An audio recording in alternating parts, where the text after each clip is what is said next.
What if Oberyn Martell won? Not just won, killed. Killed the mountain that rides. Killed the man who had raped his sister, murdered her children, crushed her skull.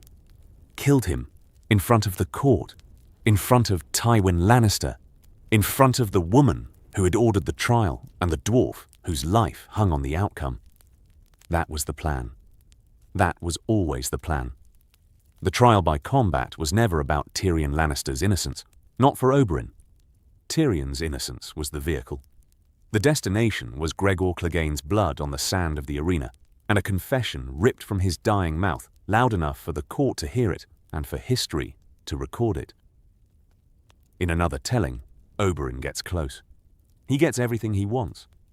The mountain on his back, the spear in his chest, the confession forming on those ruined lips. And then he gets careless. He gets close enough to look into Clegane's eyes and demand the words, and the mountain's hand finds his face, and the red viper of Dorne dies with his skull in pieces on the floor of the arena. Close. The cruelest distance in the world. The distance between almost and did. But what if the distance closed? What if Oberyn Martell, who was a showman but not a fool, who had poisoned the spear because he was Dornish, and the Dornish did not trust single points of failure? What if, in the critical moment, the moment where rage pulled him forward and the need to hear the words overrode the tactical sense that had kept him alive through 30 years of being the most dangerous man in a kingdom full of dangerous men? What if he kept his distance?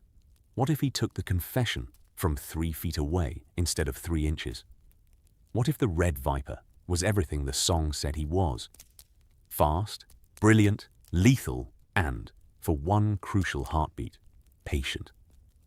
This is the story of what patience produced. The arena, King's Landing, 300 AC. The mountain was on his back. That was the fact. Gregor Clegane, 8 feet of murder in Lannister plate, the largest and most feared killer in the 7 kingdoms, the instrument of Tywin Lannister's will made flesh and steel, was on his back with a Dornish spear through the meat of his thigh and the poison already working, and Oberyn Martell was standing over him with the sun in his hair and blood on his hands and the specific expression of a man who had been waiting 20 years for this moment and who wasn't going to waste it. The crowd was screaming. The crowd always screamed at trials by combat. The specific sound of 1,000 people watching violence and pretending it was justice. The noise that courts made when they let steel decide what reason couldn't. The screaming was irrelevant. Oberyn had stopped hearing it 3 exchanges ago, when the mountain's greatsword had grazed his ribs and the graze had told him everything he needed to know. Clegane was slowing. The poison on the spear tip was working. Not fast. Oberyn had used a slow agent, manticore venom diluted with nightshade, because a fast poison might kill before the confession, and the confession was the point. The confession was always the point. "You raped her," Oberyn circled. 3 feet, the distance that the spear required. Far enough that the mountain's hands couldn't reach, close enough that the spear could. He'd been maintaining this distance for the entire fight, the specific geometry of a man who fought with a weapon that was designed for range, and who understood that range was the only advantage worth having against an opponent whose advantage was everything else. "You murdered her." Another circle. The mountain's eyes were tracking him, slower now, the poison pulling at the edges of the focus.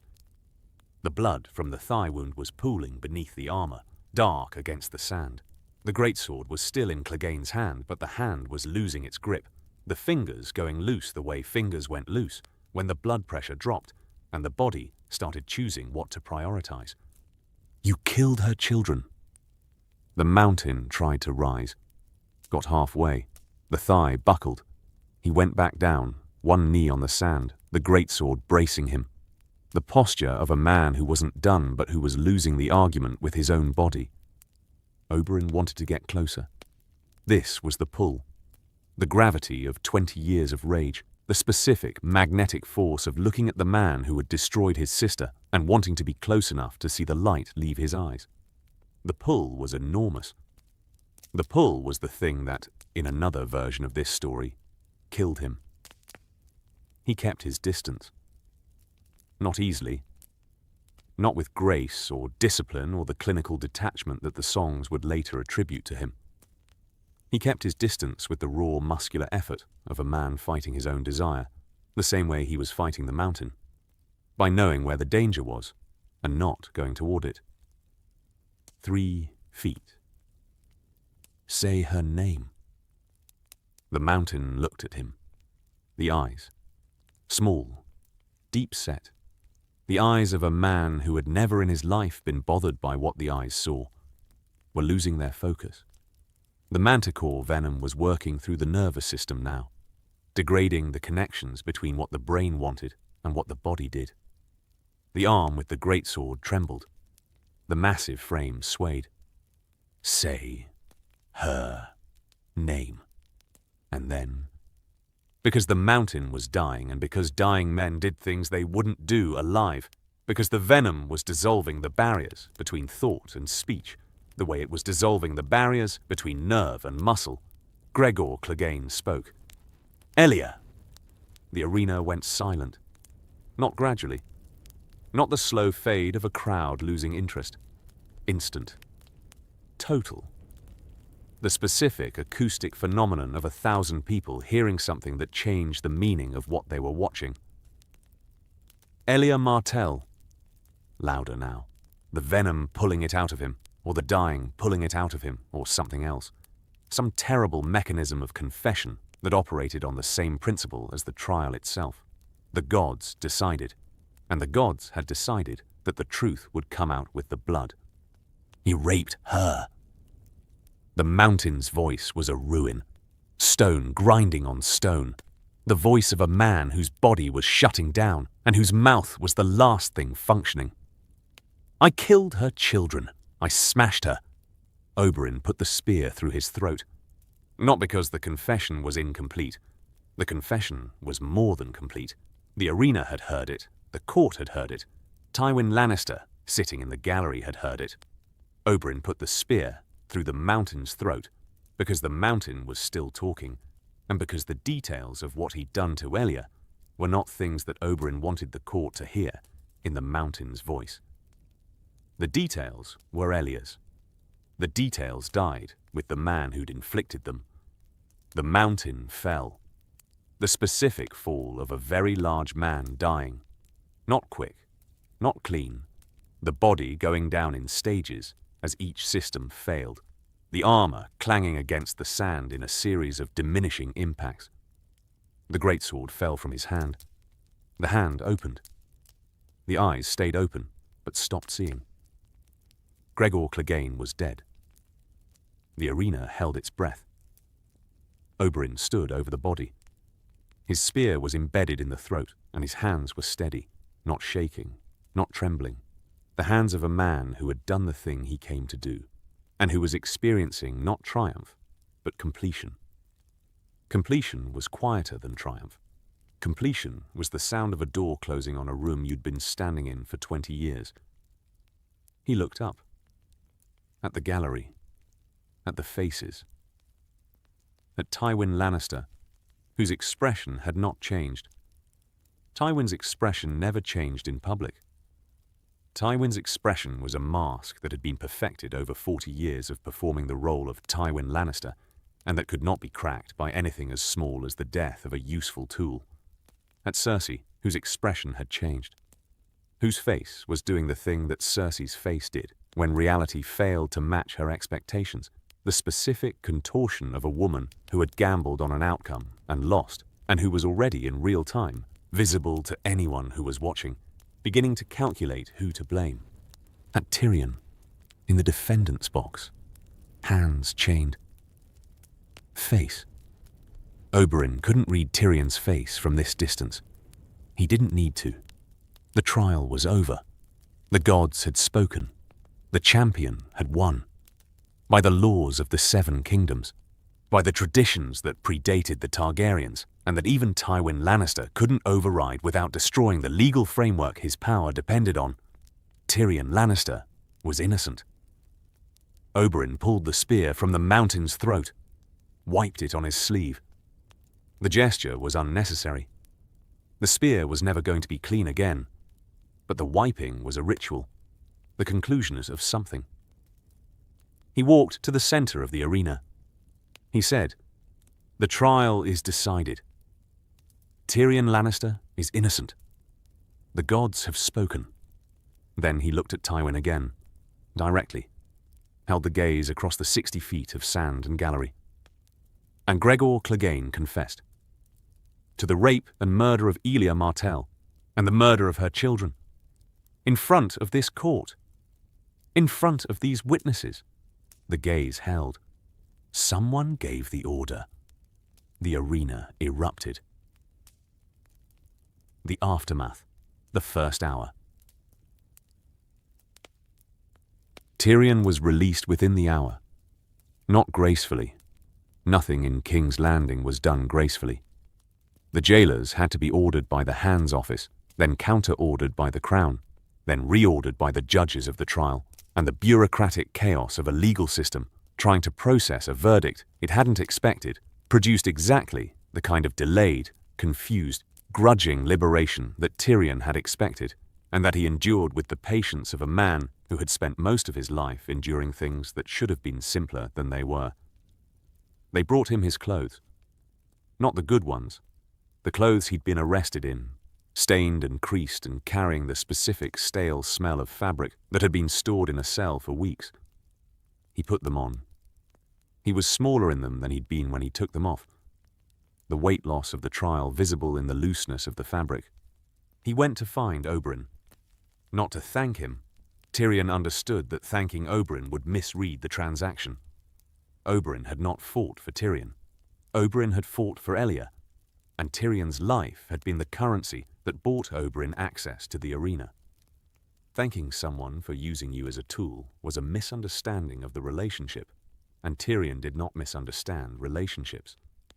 He understood them with the specific clarity of a man who had spent his life on the outside of most relationships and who had developed, through the exclusion, an observational precision that the people inside the relationships rarely matched.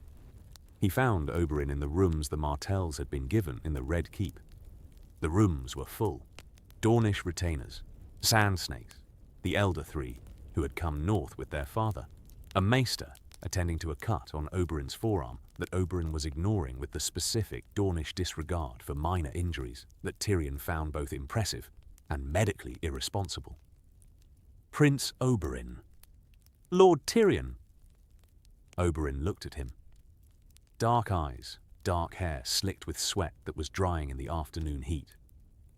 The face of a man who had just killed someone he'd been dreaming about killing for 20 years, and who was navigating the specific emotional terrain of post-completion. The discovery that the thing you'd been wanting was smaller than the wanting, and that the space the wanting had occupied was now empty and needed filling. You're free. I am. Because of you. Because of Clegane's confession. I was merely the instrument. An instrument that put a spear through a man's throat. Through several parts of a man, actually. The throat was the finale. Oberyn waved the Maester away from his arm. Sit. Drink. You look like a man who needs both. Tyrion sat. Drank. The wine was Dornish. Strong, red, carrying the heat of the south in the way that Dornish wine did. The taste of a place that operated by different rules and that had produced the man sitting across from him. You got the confession. I did. The entire court heard it. The entire court heard a dying man say words that everyone already knew were true, and that nobody wanted to acknowledge because acknowledging them meant acknowledging who gave the order. Oberyn's voice was even, controlled. The specific control of a man who was choosing each word the way he chose each thrust of the spear, deliberately, with awareness of where the point was going and what it would produce when it arrived. The confession changes nothing if the man who gave the order is untouched. You mean my father? I mean the hand of the king. I mean the Lord of Casterly Rock. I mean the man who sat in that gallery today and watched his creature die and whose face did not change. Oberyn drank. I have spent 20 years waiting to hear Clegane say my sister's name. He said it. He is dead. That was the first part. He held Tyrion's gaze. There are other parts. Tyrion sat with this. He thought about his father, about Tywin's face in the gallery, the mask, the control, the absolute refusal to acknowledge that anything had happened that mattered. Tywin's face said, "A tool has been broken. I will acquire another tool." Tywin's face said, "The dwarf is free. This is an inconvenience, not a defeat." Tywin's face said nothing about Oberyn Martell. "The other parts," Tyrion said, "what do they involve?" Justice, for Elia, for her children, not the justice of the arena. That was vengeance. Vengeance and justice are not the same thing, although the Dornish enjoy both. Oberyn leaned forward. The confession was heard. The confession implicates the man who gave the order. The question is whether this court, this king, this council, has the spine to follow the implication to its conclusion. The answer is no. I know the answer is no. I ask the question anyway, because the asking changes the politics even when the answer doesn't change. Oberyn smiled. Not warm, sharp. The smile of a viper that had bitten and was watching the venom work. Your father cannot unheard what the court heard today. He cannot make the confession disappear. He can suppress it, deny it, redirect it. But the words were spoken, and the witnesses exist, and Dorne's memory is longer than Lannister gold. Tyrion drank his wine. He thought, I am free because this man killed the mountain. I am also free in a city where my father tried to execute me. My sister accused me of murder, and the woman I loved testified against me. Freedom, in this context, is a concept with several asterisks. What are you going to do now? Tyrion asked. Stay, for the moment. Oberyn looked at the ceiling. King's Landing in summer is terrible. The heat, the smell, the specific way that 500,000 people generate a miasma that I find personally offensive.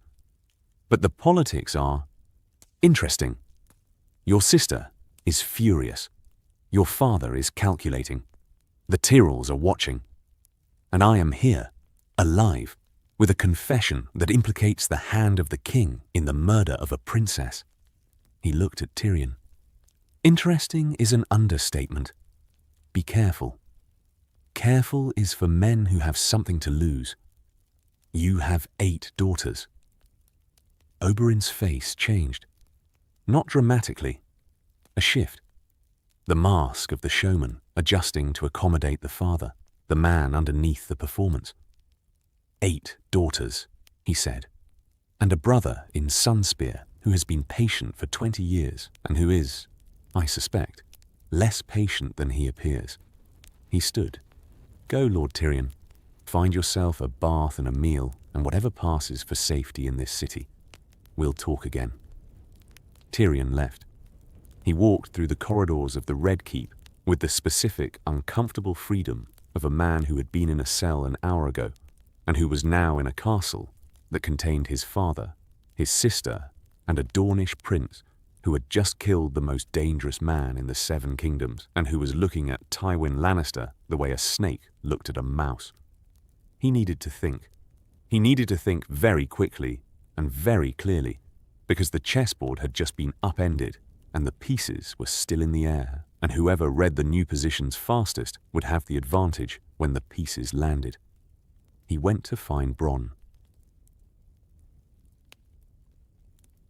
Tywin, the Tower of the Hand. 300 AC.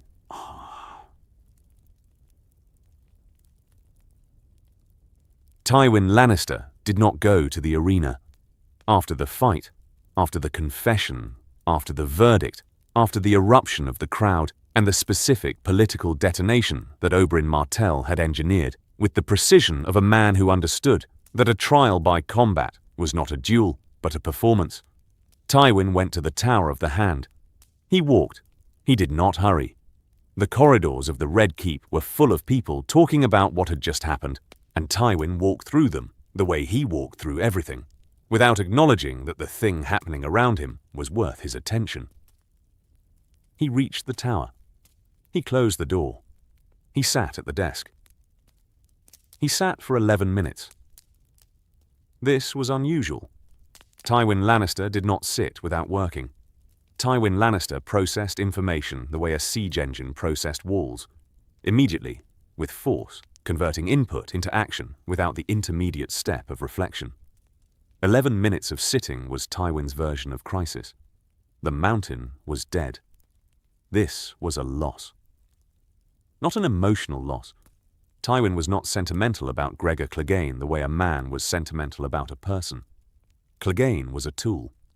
The best tool of a specific kind, the kind that destroyed things on command without hesitation or conscience. Losing the tool was an inconvenience. Tools could be replaced. The confession was not a loss. The confession was a catastrophe. Tywin had spent 20 years managing the narrative of Elia Martell's death. Not denying it. Denial would have been futile and, more importantly, unnecessary. The realm knew Clegane had killed Elia. The realm had always known. The question that Tywin had managed for 20 years was not, did it happen, but who ordered it? And the management had been spectacularly effective because the question had never been asked in public by anyone with the standing to force an answer. The confession had changed that. Clegane had not named Tywin. The confession was, I raped her. I killed her children. Not, Tywin Lannister ordered me to rape her and kill her children. The gap between what Clegane said and what the court inferred was the gap that Tywin would have to operate in for the rest of this crisis. The gap between spoken and implied, between what could be proven and what everyone knew. Everyone knew. That was the problem. Not the legal problem. Legally, Tywin was untouchable. No confession had named him. No evidence existed in document or testimony. The legal architecture was intact. The political architecture was not. The political architecture was the structure of relationships and alliances and unspoken understandings that held the realm together. And the political architecture was built on the assumption that certain things, certain ugly, necessary things that happened during wars, were not discussed in public. Oberyn Martell had discussed them in public, loudly, in an arena, in front of the court. Tywin made a list. This was what Tywin did in crisis. He made lists. Not on paper, in his head. The list of what needed to happen, in what order, to convert a catastrophe into a manageable problem. First, the narrative. The confession needed to be reframed. Not denied. Reframing was more effective than denial, because denial invited examination, and examination was what Tywin could not afford. The reframe was, Clegane acted alone. The sack of King's Landing was chaos. In chaos, men did terrible things without orders. The mountain was a known brute. The confession confirmed his brutality, not his chain of command. Second, the Martells. Oberyn was in King's Landing with a confession that implicated the hand of the king and the political leverage to use it. Oberyn needed to be either satisfied or neutralized. Satisfied meant giving Dorne something it wanted, more than it wanted Tywin's head. Neutralized meant Tywin considered this carefully. Neutralized meant something that could not look like neutralization, because neutralizing a Prince of Dorne in the current political climate would start a war that Tywin did not want. Third, Tyrion. The dwarf was free. The trial had failed. Cersei's strategy, the accusation, the witnesses, the champion, had collapsed, and the collapse had produced not only Tyrion's freedom, but also the confession that was now the primary political crisis. Cersei had created this situation. The fact that she had created it with Tywin's tacit permission did not reduce Tywin's fury about the outcome. Fourth, the Tyrells. Olenna Tyrell was in King's Landing. Olenna Tyrell had watched the trial. Olenna Tyrell was the most dangerous political mind in the realm besides Tywin's own, and Olenna Tyrell was currently recalculating the Tyrell position based on the fact that the hand of the king had just been implicated, publicly, audibly, in front of witnesses, in the murder of a Dornish princess. Tywin picked up a quill. He began to write, not letters, a strategy, the specific line-by-line construction of a response to a crisis that had multiple fronts and that required coordinated action across all of them simultaneously. He worked for 3 hours. Then Cersei arrived. Cersei. What fury produced? 300 AC. She came through the door without knocking. This was Cersei in crisis. The protocols stripped away, the performance of queenly composure discarded in favor of the raw machinery underneath. She was wearing the gown she'd worn to the trial, and her hair was slightly disordered, and her eyes had the specific bright heat of a woman whose control was not so much lost as redirected, aimed like a weapon at whoever was in range. "He's free." Tywin didn't look up from his papers. "I know. The dwarf is free, walking the corridors, in the Red Keep.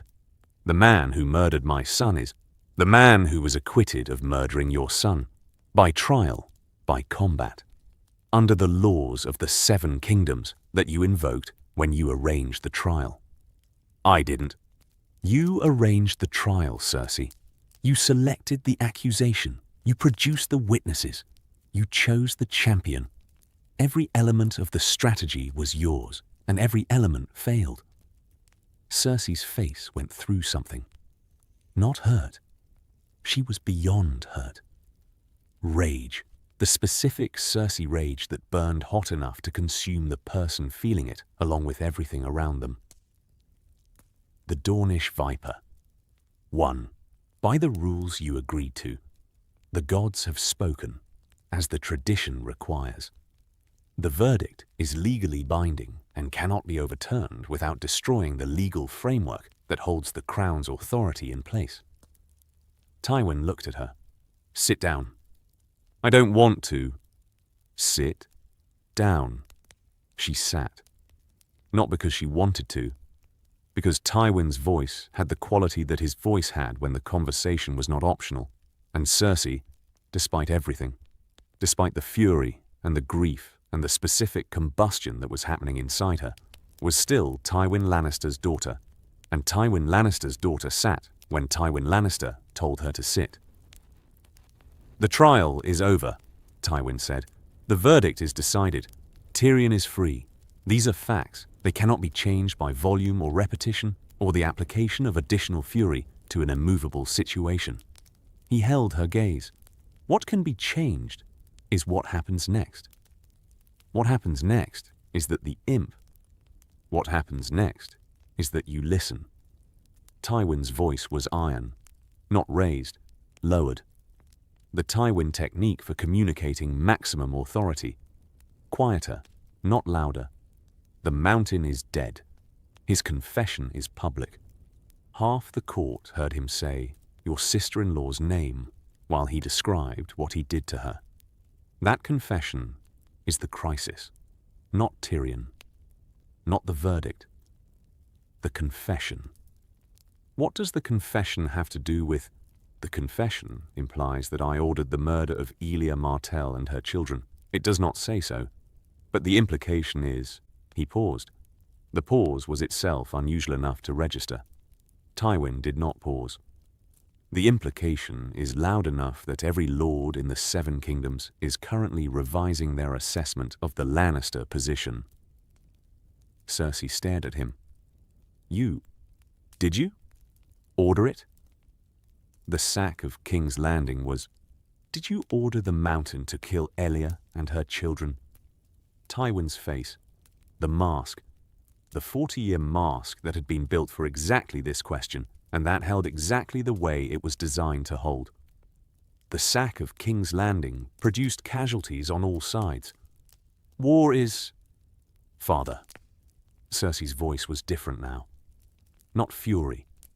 Something colder. The specific cold that happened when a Lannister turned the family intelligence inward, when the pattern recognition that they used on enemies was applied to the person sitting across from them.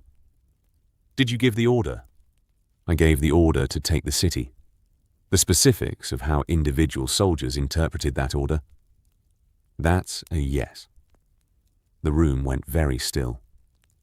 You gave the order. Cersei's voice was flat. Processing. The information was not surprising. She had suspected, the way everyone in the realm had suspected. But suspecting and knowing were different things. And the difference was in the weight. You ordered the murder of children and the rape of a princess, and you've been, for 20 years, I ensured that the Targaryen bloodline was eliminated from the succession, that Robert Baratheon's throne was secure, that the realm had stability. Tywin's voice was the voice he used when he was converting an atrocity into a policy statement. The method was regrettable. The outcome was necessary. The outcome is that a Dornish prince just killed the man who did it in front of the court, and now the court knows, and Cersei stopped.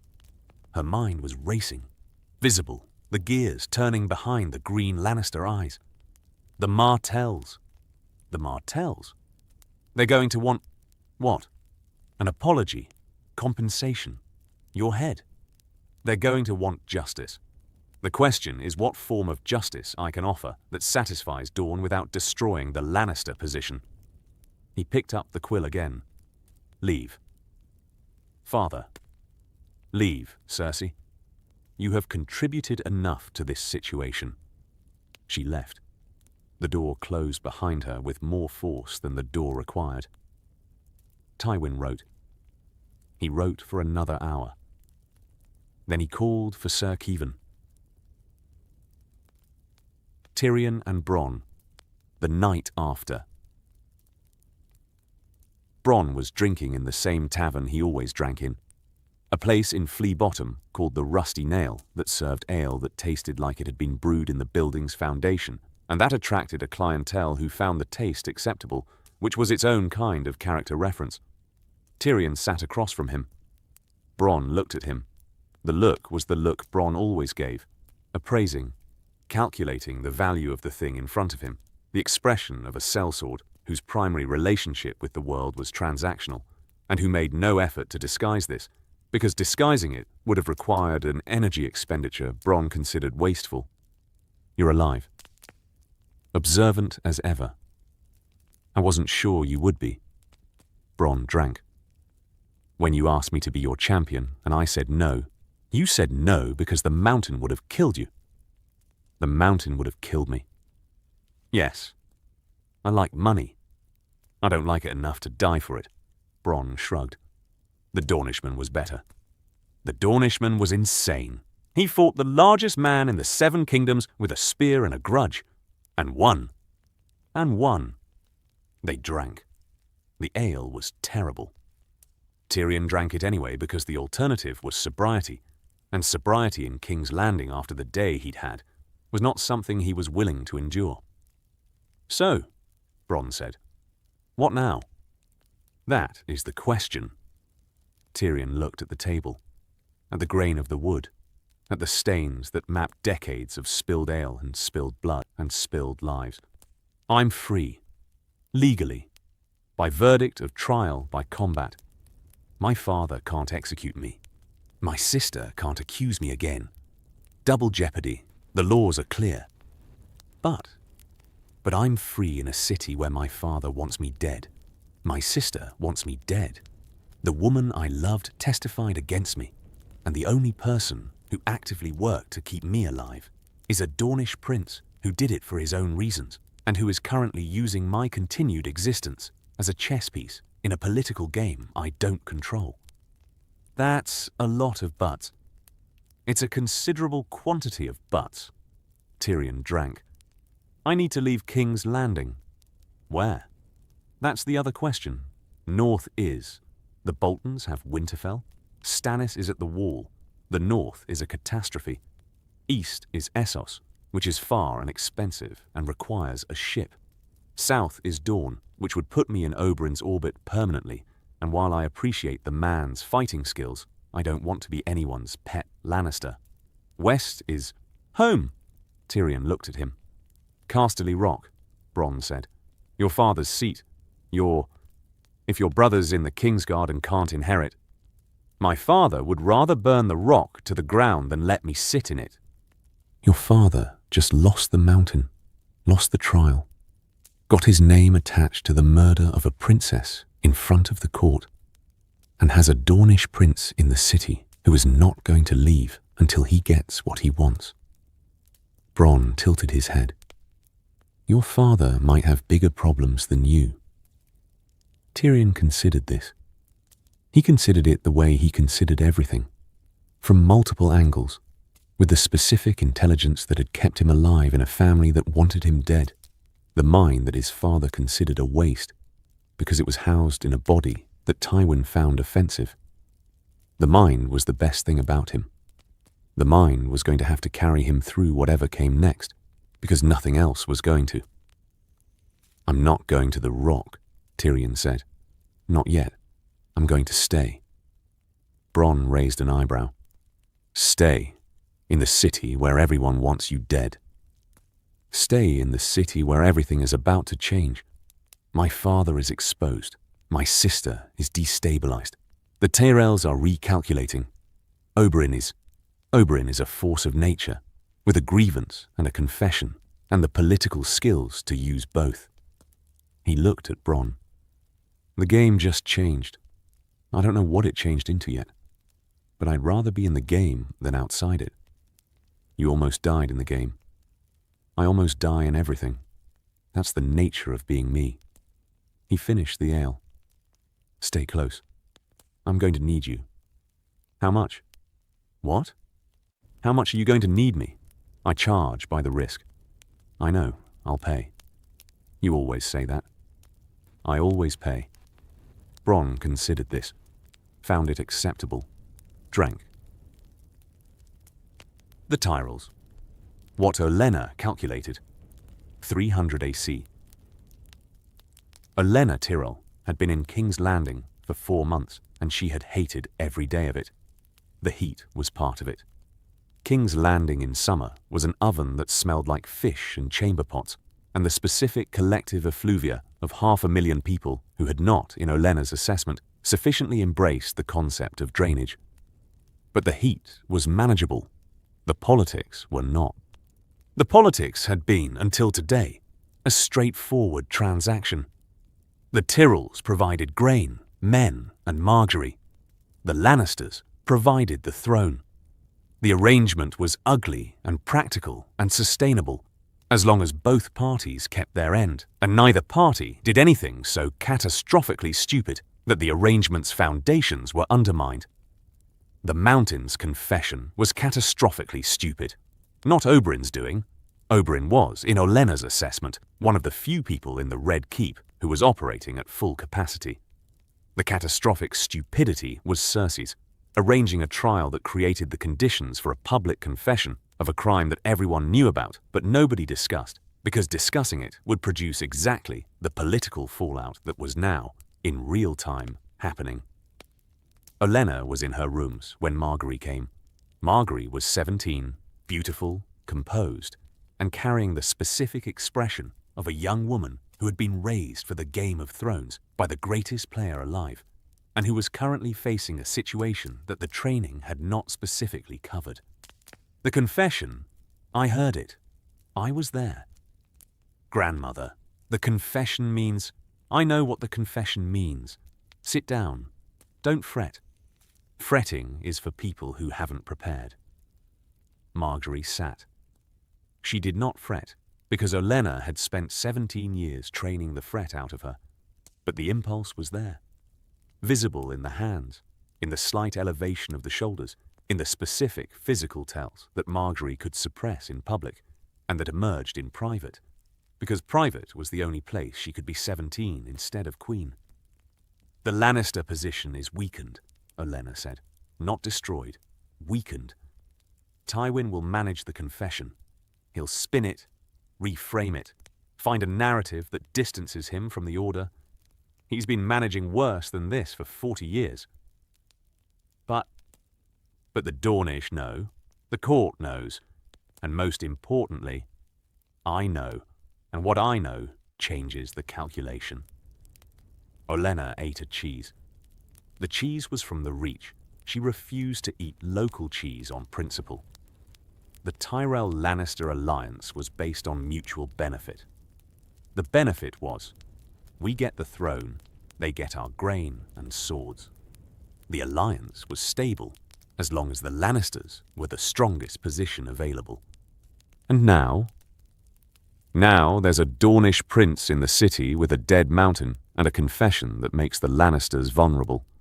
The Dornish are, historically, enemies of the Tyrells, but they're also potential allies against a weakened Lannister position, and the game is always about who's weakened and who can exploit the weakness. You want to talk to Oberyn. I want to listen to Oberyn. Talking comes later. Listening comes first, because listening tells you what the other person wants, and what they want tells you what you can get from them. Margaery looked at her grandmother. What do we want? What we've always wanted. Margaery on the throne. A Tyrell dynasty. The specific outcome that we've been working towards since your grandfather married me off to a Tyrell, and I decided that if I was going to be a Tyrell, I was going to be the Tyrell. Olenna wiped her fingers. The method changes. The goal doesn't. And Tommen is 8 years old and sweet and entirely manageable, and will be king when Joffrey is no longer king. Olenna looked at Margaery with the specific directness that Olenna used when the conversation was about the things they didn't say aloud. Joffrey is a problem. Joffrey has been a problem since before the wedding. The question has always been timing. Margaery's face didn't change. This was the training. The specific Olenna-built architecture of composure that allowed a 17-year-old girl to hear her grandmother discuss the removal of a king without her face betraying anything that could be used against her. The timing, Margaery said, has been moved up by the confession, by the destabilization, by the specific opportunity that chaos produces for people who are prepared for chaos. Olenna stood. I'm going to take a nap. Then I'm going to invite Prince Oberyn to tea. Then we'll see what the world looks like when two of the most dangerous people in the Seven Kingdoms agree on something. What do you agree on? That Tywin Lannister has been running this kingdom for too long, and that the running has produced a specific kind of rot that the kingdom cannot sustain. She looked at Margaery. Oberyn wants justice for Elia. I want the throne for you. Those are different goals with compatible methods. She went to nap. Margaery sat in the room and thought about timing and chaos and the specific education she'd received from her grandmother over 17 years, which was, the game is played by everyone and won by the people who see the board clearly and move when the board is shifting rather than when the board is settled. The board was shifting. Margaery began to move. Oberyn and Olenna. T. 300 AC.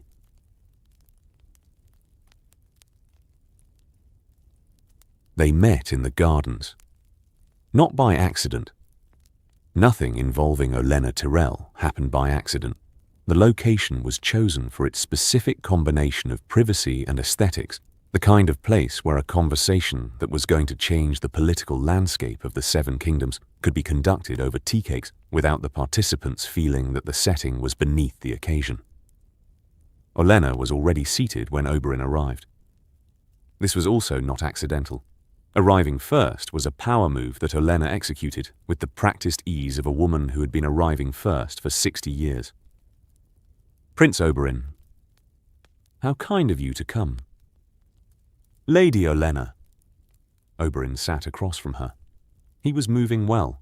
The cut on his arm from the trial had been stitched, and the fight had left him sore but functional. The specific resilience of a man who had been training his body for combat for 30 years and who recovered from violence the way musicians recovered from performances. You look well. I look ancient, but I appreciate the pretense. Olenna poured tea. I watched the trial. You watched, along with 1,000 others. The 1,000 others heard a confession. I heard a strategy. Olenna looked at him over the rim of her cup. You didn't kill the mountain for revenge. Not entirely. You killed him for the confession. The confession is the weapon. Oberyn sipped his tea. Go on. The confession implicates Tywin. Not legally. He's too careful for legal implication. But politically, publicly, in the court of opinion, which is, despite what lords pretend, the court that actually matters. She set down the cup. You've given the realm something it's never had before. Proof. Not proof that can be tried in a court. Proof that can be used in a conversation. And you want to have that conversation. I want to hear what conversation you're proposing. Oberyn looked at the garden. At the roses, Tyrrell roses, planted when the Tyrrells arrived. The specific botanical colonization that happened when the Reach established itself in a new location. The roses were pretty. The thorns were there. I want Tywin to answer for Elia. That won't happen. I know it won't happen in the way I'd like. His head on a spike. His legacy reduced to the words, he ordered the murder of children. That won't happen because the political structure of the realm requires Tywin alive and functional. Oberyn looked at her. What might happen is a shift, a redistribution. The Lannister stranglehold on the crown, the hand, the treasury, the military, the intelligence. That hold is based on the assumption that Tywin is untouchable. The confession touches him. You want the handship. I want it taken from him. Who gets it is negotiable. Olenna's eyes sharpened. The specific Olenna sharpness that happened when a conversation moved from posturing to substance, from the performance of diplomacy to the actual transaction underneath. A Tyrell hand. Possible. The Dornish want a seat on the small council, recognition, the specific public acknowledgement that Elia's murder was ordered by the hand of the king, and that the acknowledgement carries consequences. Oberyn leaned forward. I'm not asking for war, Lady Olenna. I'm asking for politics, for the confession to produce a political consequence that changes Dorne's position in the realm. And in exchange, Dorne's support. For whatever you're planning. He held her gaze. You're planning something. You've been planning something since you arrived in King's Landing. The Tyrrell marriage to Joffrey is a tool, not a goal. No grandmother who loves her granddaughter would deliver her to that boy as a permanent arrangement. You're planning an exit. Olenna said nothing, which was, from Olenna, an answer. I don't need to know the details, Oberyn said. I need to know the timeline. Because my next moves, the confession, the political pressure, the conversation with the lords, those moves are more effective if they're coordinated with whatever you're doing. Coordinated. Olenna tasted the word. That's a more sophisticated proposal than I expected from a man who kills people with poisoned spears. I kill people with poisoned spears and sophisticated proposals. The combination is what makes me useful. Olenna looked at him. Really looked. The full weight of 60 years of political assessment. The woman who had turned a middling house into a great one through pure strategic intelligence, evaluating the man who had just killed the most feared weapon in the realm and who was now proposing an alliance over tea. Weeks, she said, not months. Weeks is acceptable. And the detail you don't need to know. You truly don't want to know it. I want to know it so badly I can taste it. But knowing it makes me complicit. And complicity is a tool I can't afford. Dorne's position must be clean. Clean. Olenna almost smiled. I haven't heard that word used in King's Landing since I arrived. That's because King's Landing is not a clean city. No. She poured more tea. No, it is not. They drank. They discussed specifics. The conversation lasted 2 hours and covered the small council composition, the distribution of political appointments, the specific grievances that Dorne had carried for 20 years, and the specific concessions that might not resolve. Nothing resolved in politics, but reduce the pressure. By the end of the tea, an arrangement existed.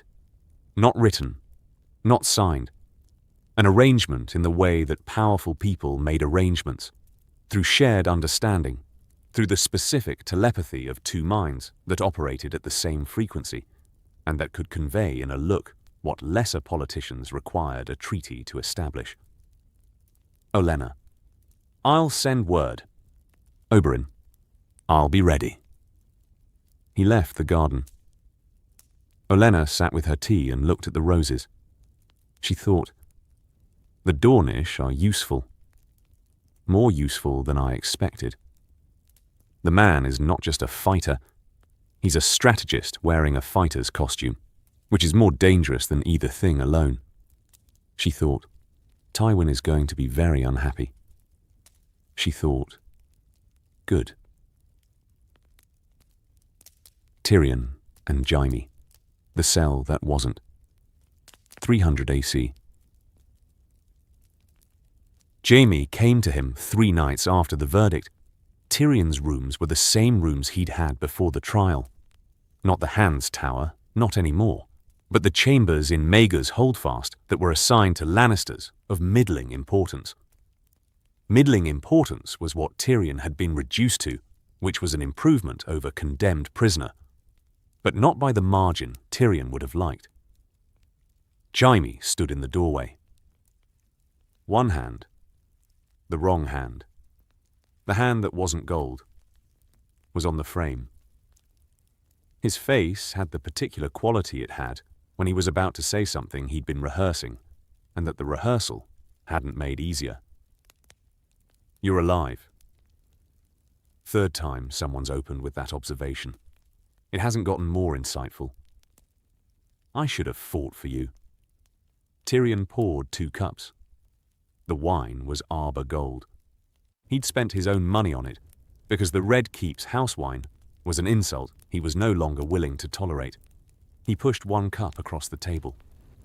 You should have. You didn't. A Dornishman did it instead, and now a Dornishman has a claim on me that I didn't authorize and can't repay. He drank. Sit? You look like a statue of guilt, and statues are uncomfortable conversation partners.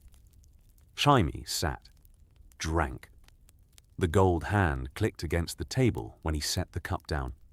The specific metallic sound that punctuated every one of Jaime's gestures now, the constant reminder of what he'd lost. I couldn't have beaten the mountain. I know. 1 hand. Even if I were. What I was. Before. 1 hand can't. I know, Jaime. I didn't ask you because I thought you'd win. I asked you because you're my brother, and I wanted to know if that meant something. Tyrion held his gaze. You told me it didn't. Not in those words. You never said no directly. You're too Lannister for that. But the answer was no, and we both knew it. The answer was, I'll die, and you'll still die. The answer was, I can't risk it, which is reasonable, which is the correct tactical assessment, which is, Tyrion drank, which is exactly what everyone in this family does, the correct tactical assessment, the rational choice, the specific Lannister optimization that produces optimal outcomes for the optimizer and suboptimal outcomes for everyone else. That's exactly what it is. Father does it, Cersei does it, you did it. The calculation that says, what is the cost to me? And that never, in my observation, includes the variable, what is the cost to the person I'm calculating about? Jaime's face tightened. Oberyn Martell fought for me. A man I'd known for 2 months, from a kingdom I'd visited once, for a cause that wasn't mine. He fought because his cause required my survival, and he was willing to risk his life for his cause. Tyrion looked at the wine. My brother wasn't willing to risk his life for mine. A stranger was. That's the kind of information that rearranges your understanding of the word family. Jaime was quiet for a long time. I'm sorry. I know. You should have done a lot of things. Starting approximately 20 years ago, when a certain woman in a certain tower was... He stopped, shook his head. Never mind. Ancient history. It's not ancient. It's ancient to me. Everything before the trial is ancient. Everything after is... this. Tyrion gestured at the room, at the city, at the situation. This is what I have now. Freedom purchased by a Dornishman, a room in a castle where half the residents want me dead, and a family that is... He paused. A family that functions the way a siege engine functions, efficiently, destructively, and with no concern for whatever it's aimed at. What are you going to do? Stay. Watch. The game is about to change, Jaime. The confession... I heard the confession. Everyone heard the confession. The question is what happens next. Oberyn didn't kill the mountain and walk away. He's here. He's alive. He has the confession and the political leverage to use it, and he's going to use it. And when he does, Father is the target. Father has always been the target. For Oberyn, for Dorne, for everyone who remembers what happened to Elia. The mountain was the sword arm. The confession points at the hand that held the sword.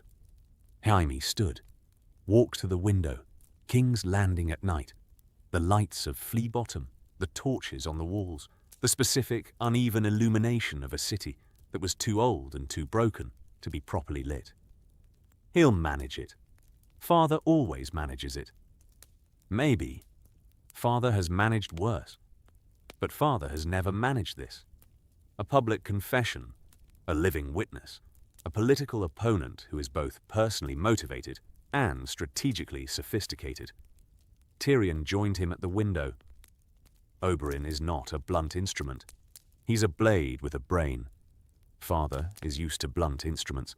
Father understands the Cleganes and the Boltons, the men who do ugly things and don't think about them. Oberyn does ugly things and thinks about them very carefully. That's a different kind of enemy. And you? Me? You said you're staying. In the game.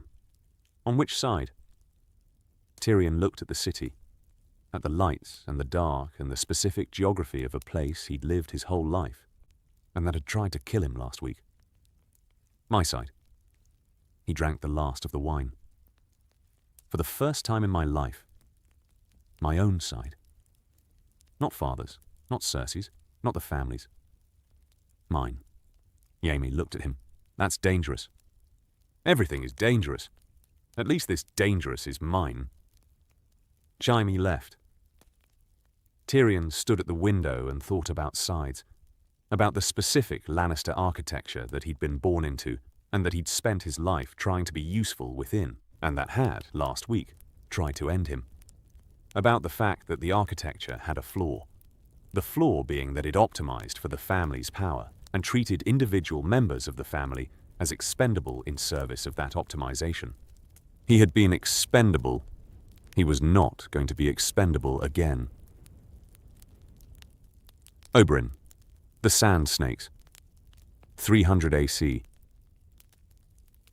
The 3 eldest Sand Snakes were in King's Landing, and they were, collectively and individually, more dangerous than the thing their father had just killed. Obara was the warrior. Tall, hard-bodied, carrying a spear that was not ceremonial, and that she maintained with the specific attention of a woman for whom the weapon was not a symbol, but a profession. She was 28, and she had killed 11 men in her life, and she could name each one, and describe the circumstances, and feel nothing about any of them, which was both her greatest strength and her greatest limitation.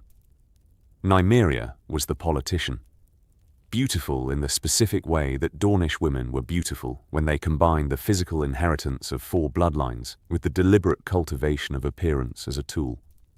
She was 25, and she carried daggers in places that court ladies did not carry daggers, and she read the political terrain of King's Landing with the focused attention of a woman who had been raised by Oberyn Martell to see the game and play it. Tiene was the poison. Blonde, blue-eyed, the set girl, the sweet-faced one, the daughter who looked like innocence and who had, by the age of 23, developed a mastery of venoms and toxins that rivaled any Maester in the Citadel and exceeded most. They met their father in his rooms the night after the trial. Obara spoke first. Obara always spoke first because Obara believed that speaking first was the same as speaking loudest, and that speaking loudest was the same as being right.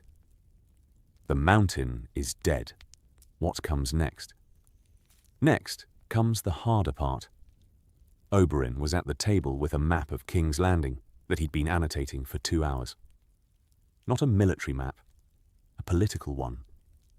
The locations of the lords and their households, the channels of communication, the specific cartography of power that existed underneath the physical geography of the city. Harder than killing the mountain. Killing the mountain was the simplest part. The mountain was a body.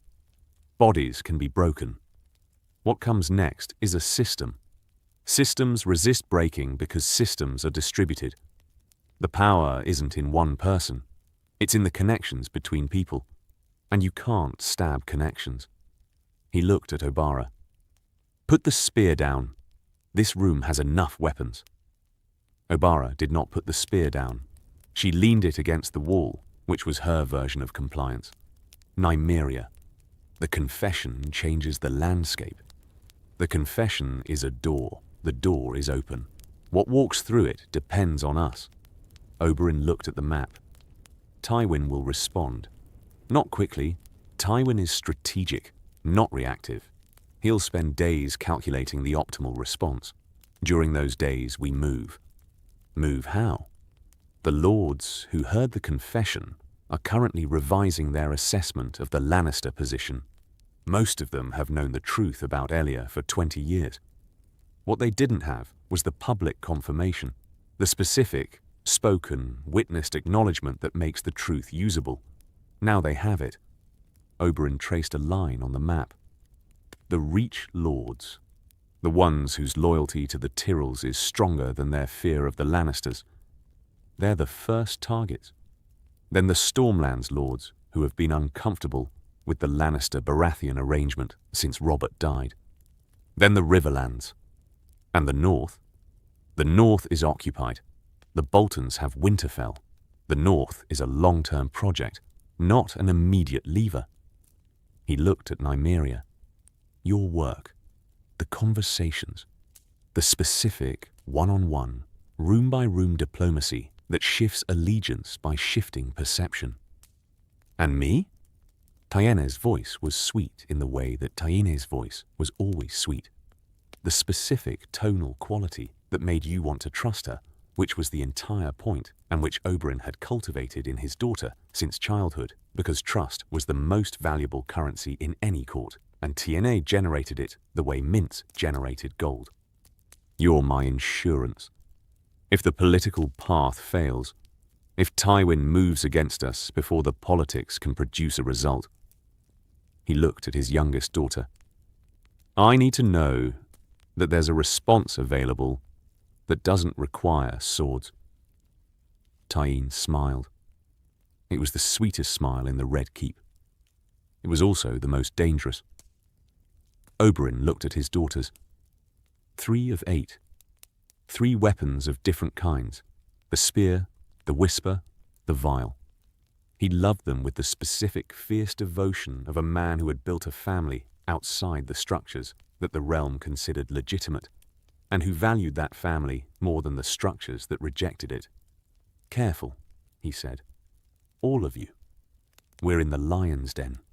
The lion is wounded, but wounded lions are the most dangerous kind. Obara, I'm not afraid of lions. I know. That's why I said careful. He held her gaze. The mountain was afraid of nothing. The mountain is dead. Fear keeps people alive. Use it. Obara's jaw tightened. But she heard him. The daughters always heard him, even when the hearing cost them. The small council. What shifted? 300 AC. The small council met 4 days after the trial, and the meeting was a disaster. Not a loud disaster. The small council did not do loud.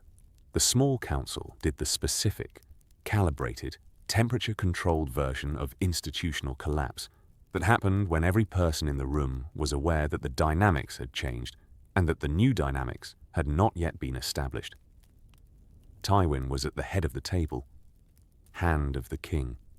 His position, the position he'd held for years and that he held now with the same granite authority that he'd always held it with, except that the granite had a crack in it, not visible, not audible, but present in the way that everyone in the room spoke to him and about him and around him.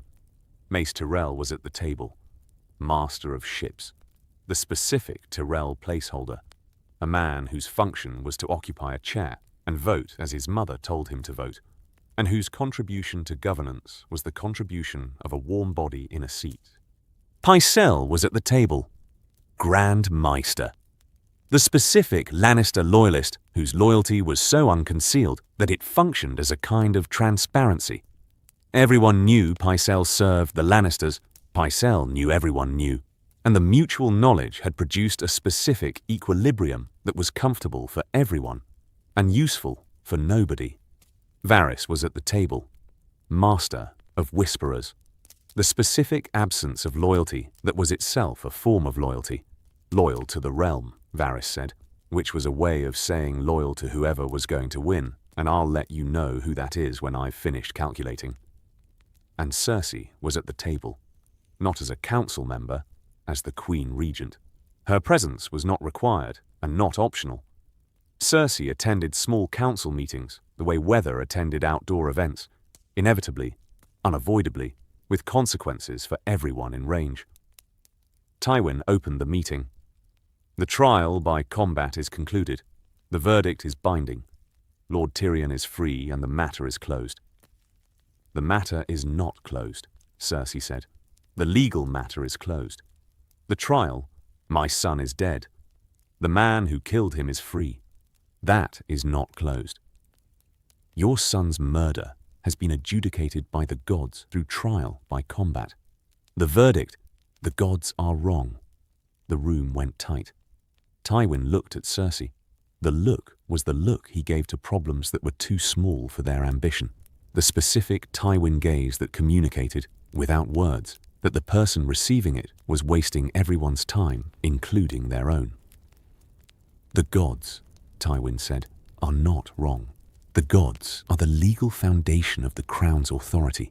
If the gods are wrong, the trial system is wrong. If the trial system is wrong, every verdict in the history of the Seven Kingdoms is suspect, including the verdict that put Robert Baratheon on the throne. He held her gaze. Do you want to have that conversation? Cersei's mouth opened. Closed. The specific Cersei process of having a response suppressed by logic she couldn't counter, but that she experienced as a personal insult. Moving on, Tywin said. The confession. The room adjusted. Everyone sat slightly straighter, the physical response to the approach of a dangerous topic. Gregor Clegane's confession was public and witnessed. The confession confirmed facts that were previously unconfirmed. The political implications of the confession are being managed. Managed by whom? Mace Tyrell asked.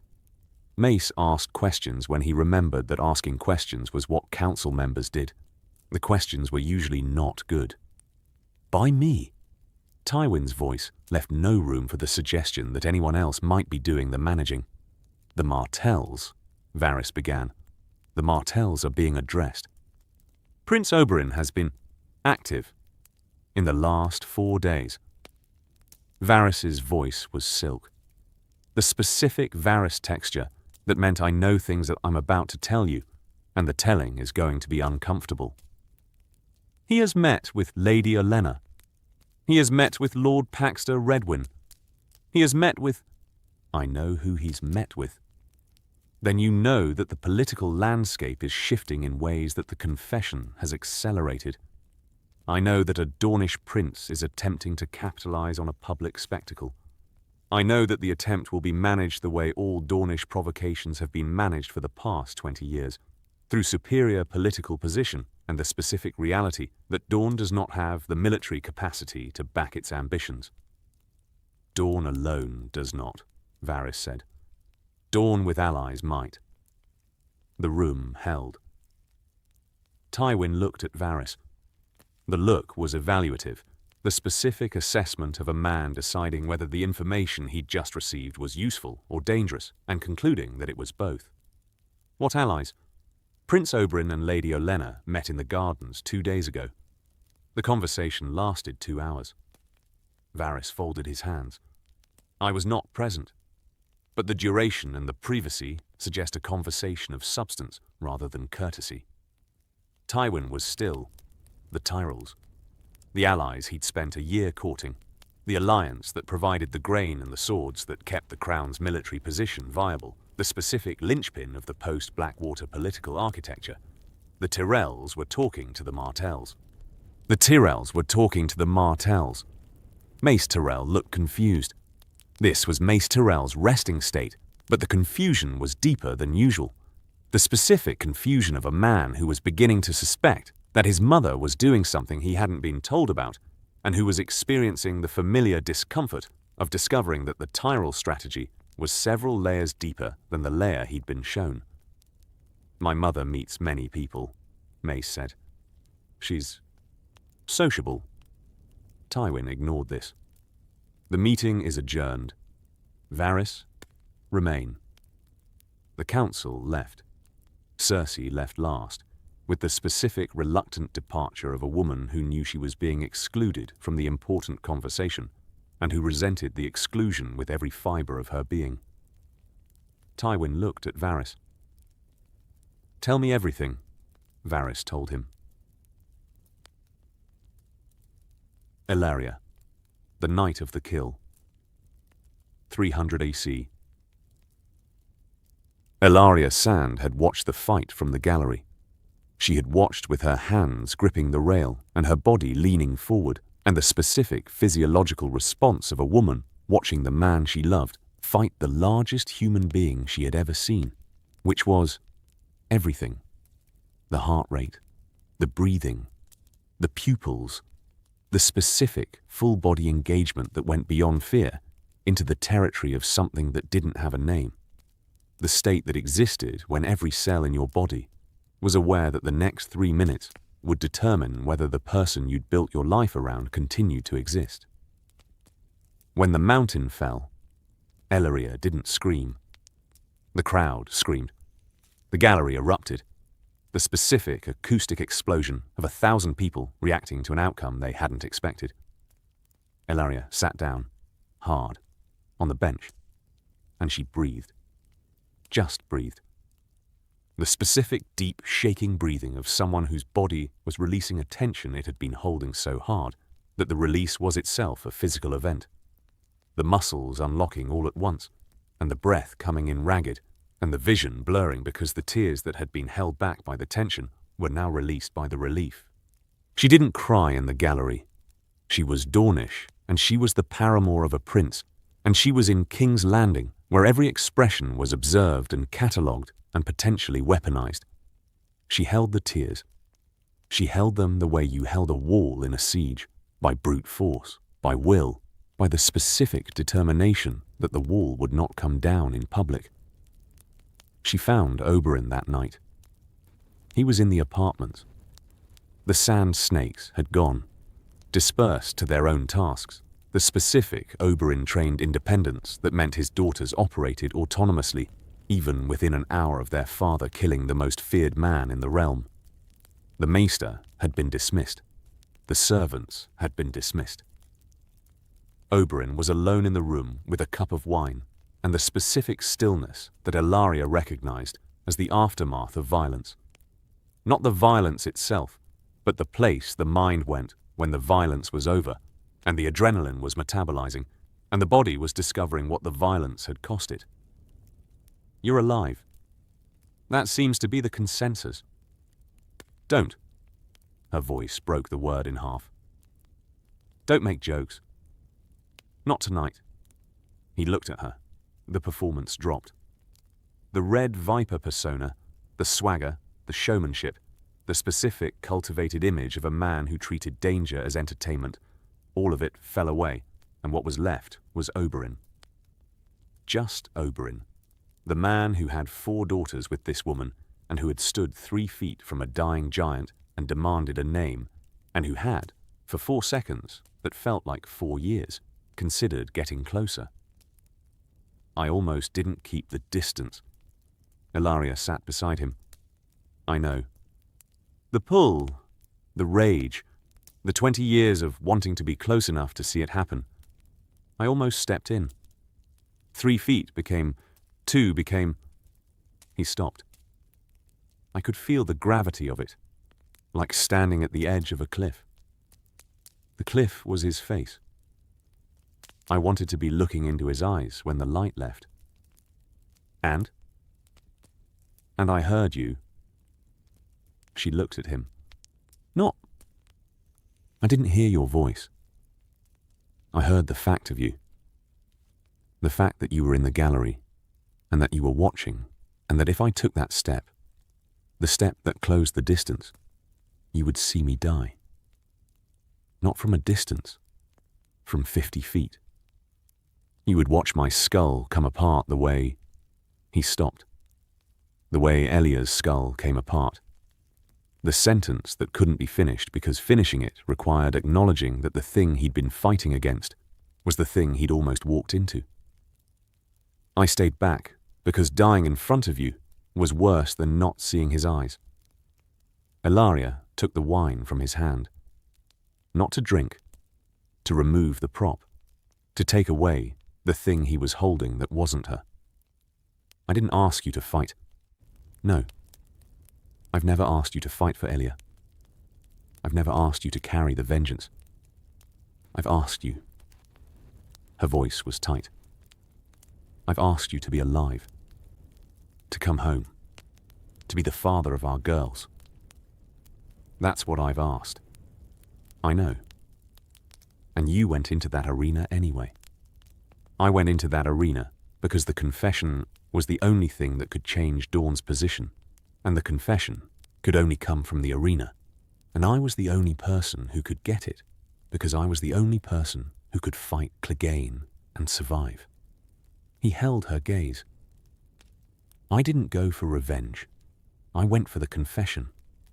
The revenge was the vehicle. The confession was the destination. The distinction is very clever, and I don't care about it. Ellaria's eyes were red. The distinction is for the council and the history books. I was in the gallery, and I watched you fight a man twice your size, and She stopped. Breathed. I can still hear the sound of his sword hitting the sand every time I close my eyes. Oberyn put his hand on hers. They sat. The room was dark except for a single candle. King's Landing at night through the window. The lights, the noise, the specific urban soundtrack of a city that didn't care about what had happened in the arena today, and that would not remember it in the way that the people inside this room would remember it. What happens now? Ellaria asked. Now I use the confession. Now I build something. Something that means Elia's death wasn't just death, that it produced something, changed something. Politics. Yes. You hate politics. I hate politics the way I hate medicine. Both are necessary. Both are unpleasant. Both keep people alive. He looked at her. I'm not going to be the Red Viper anymore. Not only. The arena was the last arena. What comes next is rooms and tables and the specific, unglamorous work of changing things through. He made a face. Meetings, You're going to be in meetings. I'm going to be in so many meetings. You're going to hate it. I'm going to be spectacular at it, and I'm going to hate every minute, and I'm going to do it because Elia can't, and the girls need to see that the fighting was for something beyond the fighting. Ellaria looked at him, at the man who had killed the mountain this afternoon and who was talking about meetings, at the viper who was becoming not a different person, a more complete one, the fighter who was adding the politician, the way a blade was fitted with a hilt, the same weapon with a better grip. She leaned against him. He put his arm around her. The candle burned. Outside, King's Landing did what King's Landing did at night. It lived. Badly, loudly, with the specific chaotic energy of a city that had been through too much and that was going to go through more. And that continued regardless, because cities, like people, didn't stop, just because the stopping would have been easier. They sat until the candle was gone. Then they went to bed. Tomorrow there would be meetings. Tonight there was this. Dorne. What the patient man did. 300 AC. The Raven reached Sunspear in 4 days. Oberyn Martell read it in the Water Gardens, where he spent most of his time because the warmth of the pools eased the gout that had been eating his joints for 10 years, and because the Water Gardens were the one place in Dorne where Dorne could think without his brother's energy filling every available space. His brother's energy was in the letter instead. The mountain is dead. Confession obtained. Public. Witnessed by the full court. The confession names Elia. Does not name Tywin directly. Implication only. Political opportunity exists and pursuing. Need your backing. Dorne read the letter 3 times. Dorne wasn't Oberyn. This was the central fact of the Martell dynamic and the source of 20 years of tension between the brothers. Oberyn was fire. Fast. Bright. Dangerous. The kind of energy that consumed itself in the burning and that needed external management to prevent the consumption from becoming total. Dorne was water. Slow. Patient. The kind of force that wore down mountains over centuries rather than cracking them in a single strike. Oberyn had spent 20 years demanding action. Dorne had spent 20 years counseling patience. The tension between them was not disagreement about the goal. They both wanted justice for Elia. The tension was about method. Oberyn's method was the spear. Dorne's method was the tide. The confession changed the method. Dorne had been planning for 20 years. Not the Oberyn plan. Not the spear. Not the arena. Not the dramatic single combat approach that his brother favored. Dorne had been planning in the Dorne way. Slowly, invisibly, through alliances and marriages, and the specific long-game positioning that would, over decades, produce the conditions for Dornish ascendance without the risk of military catastrophe. The confession accelerated the timeline. Not destroyed it, accelerated it. The difference was crucial. Dorne's plan was intact. The alliances were in place. The marriages were, being arranged, had been arranged, would produce the specific outcomes that Dorne had been engineering since before Oberyn killed the mountain. The confession simply moved the timeline forward by compressing the political window. Dorne wrote back. The letter said, "Backing given. Proceed. But within constraints. No military provocation, no assassination, no action that cannot be defended as legitimate political process. We win through the system, not around it." He sent the Raven. Then he called Areo Hota, his captain, and said, "Prepare. We may be going to King's Landing." Hota looked at him. "My prince, your health, my health, is the same as it's been for 10 years. Pain doesn't stop plans. It changes how the plans are executed." Dorne looked at the pools, at the children playing in the water, other people's children, the children of Dornish lords and merchants, and the specific egalitarian chaos that the Water Gardens had been built to contain. "My brother has opened a door. I've been building the room behind it." "What room?" "A room where Dorne sits at the table." Not the side table, the main table, where we have been sitting for 20 years in theory, and that we are about to occupy in fact. Doran looked at the letter. Elia waited 20 years for justice. She can wait a few more weeks for it to be delivered correctly. Hotar nodded. I'll prepare. And Hotar, send word to Princess Arianne. She should know. What her uncle did. What her father has been planning. He paused. It's time the next generation understood the full picture. Hotar left. Doran sat in the water gardens. He thought about Elia, about the sister he'd lost, about the specific, grinding daily pain of knowing what had happened to her and being unwilling to, act on the knowledge because acting rashly would have destroyed Dorne the way the rebellion had destroyed the Targaryens. Patience.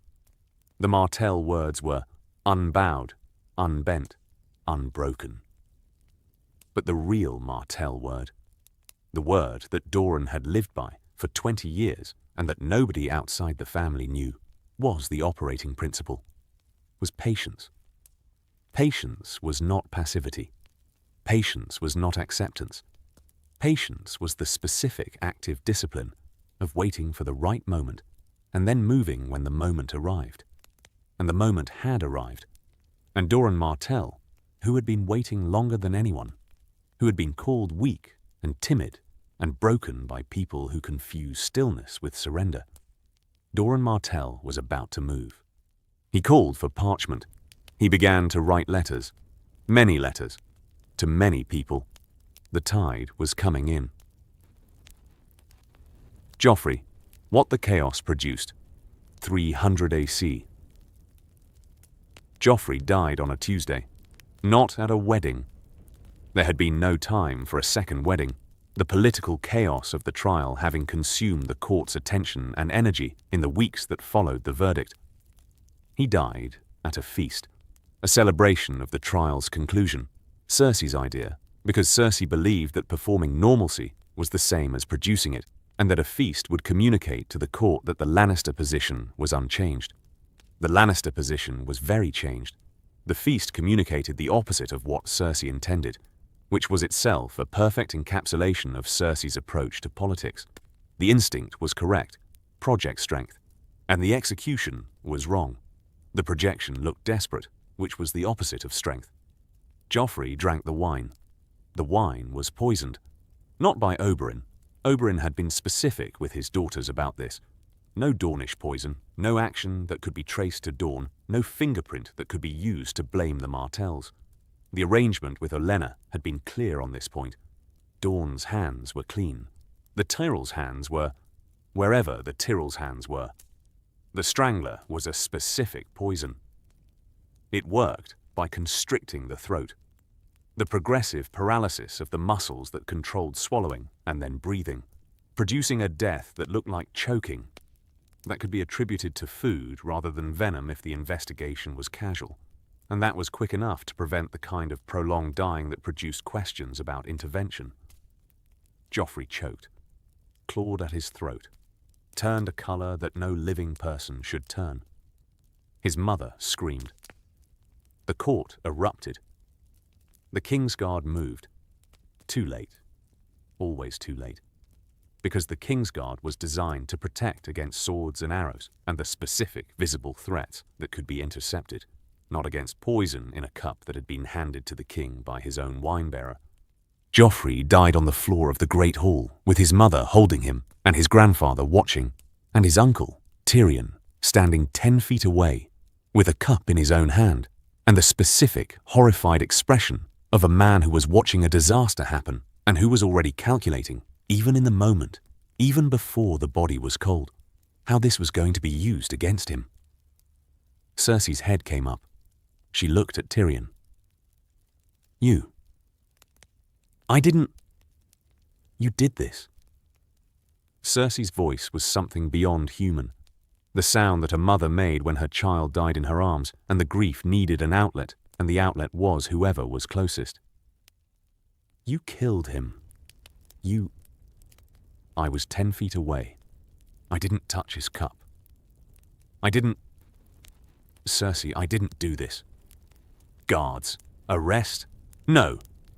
The voice was Tywin's, from the head table, not shouting. The specific Tywin volume that was louder than shouting because it carried the weight of absolute authority, and the room responded to authority the way metal responded to a magnet. No arrests. Not tonight. The king is dead, and the investigation will be conducted properly, by the hand, under the law. Tywin stood. The hall is sealed. No one leaves until the Kingsguard has taken statements. The cup. He pointed at the wine cup that Joffrey had been drinking from. Is to be secured for testing. Father, the imp, was 10 feet from the king when the king died. The hall was full. 100 people could have poisoned the wine. Tywin's voice was iron and ice, and the specific, controlled fury of a man who was watching 2 crises happening simultaneously. The death of his grandson and the potential collapse of his political position, and who was choosing to manage both rather than succumb to either. The investigation will determine what happened. Not your grief. Cersei looked at him. The look contained something Tyrion had never seen in Cersei's face, not directed at him, directed at their father. The look of a daughter discovering that her father valued the process over her pain, that the system mattered more than her scream. She looked at Joffrey. She held her dead son.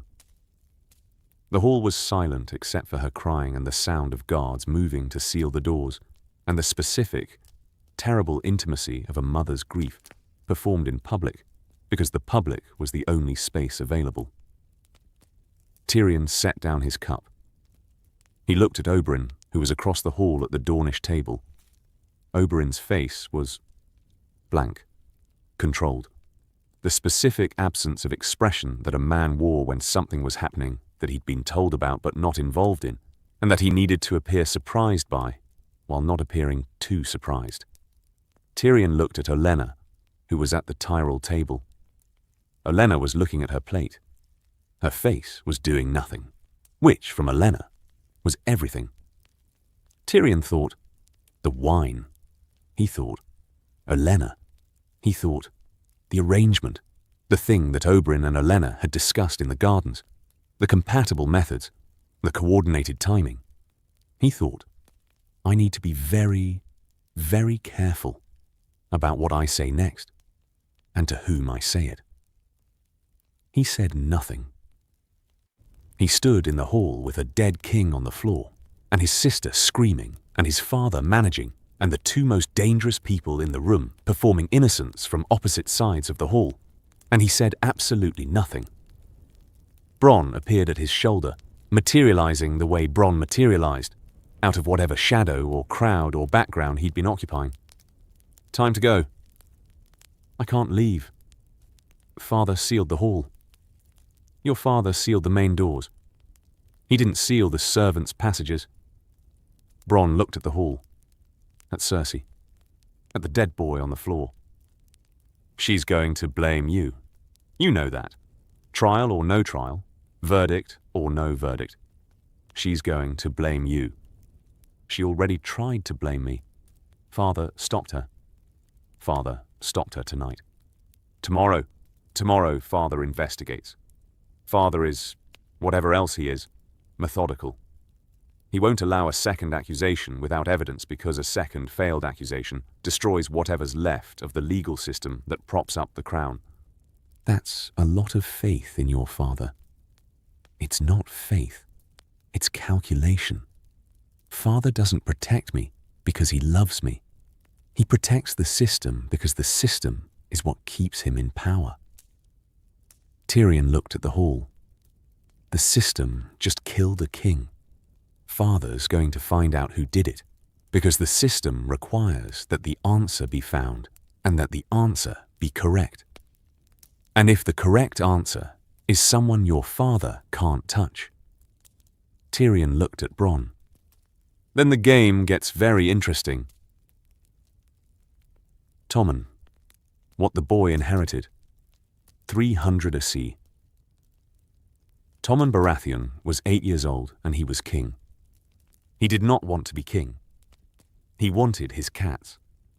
He wanted the specific domestic routine of a boy who liked breakfast and kittens and who had been shielded from the ugliest parts of his family's dysfunction by the combination of being the younger son and being genuinely, earnestly sweet in a way that the court found either endearing or pathetic, depending on who was doing the finding. He sat on the Iron Throne for the first time on a Wednesday morning, one day after his brother died, wearing clothes that were too big because nobody had thought to have clothes made, and the smallest available ceremonial garments had been Joffrey's, and Joffrey had been larger. The throne swallowed him. An 8-year-old on the Iron Throne looked like a child sitting in a giant's chair. The specific visual absurdity of a boy whose feet didn't reach the floor, occupying a seat designed for conquerors. The symbolism so obvious that even the lords who were committed to the fiction of monarchy found it difficult to take seriously. Tywin stood beside the throne, hand of the king, the same position he'd occupied for 2 kings now. The specific Tywin function of standing beside thrones and managing the person sitting in them. Margaery stood on the other side. Not queen, not yet. The formalities had not been completed. But present, positioned.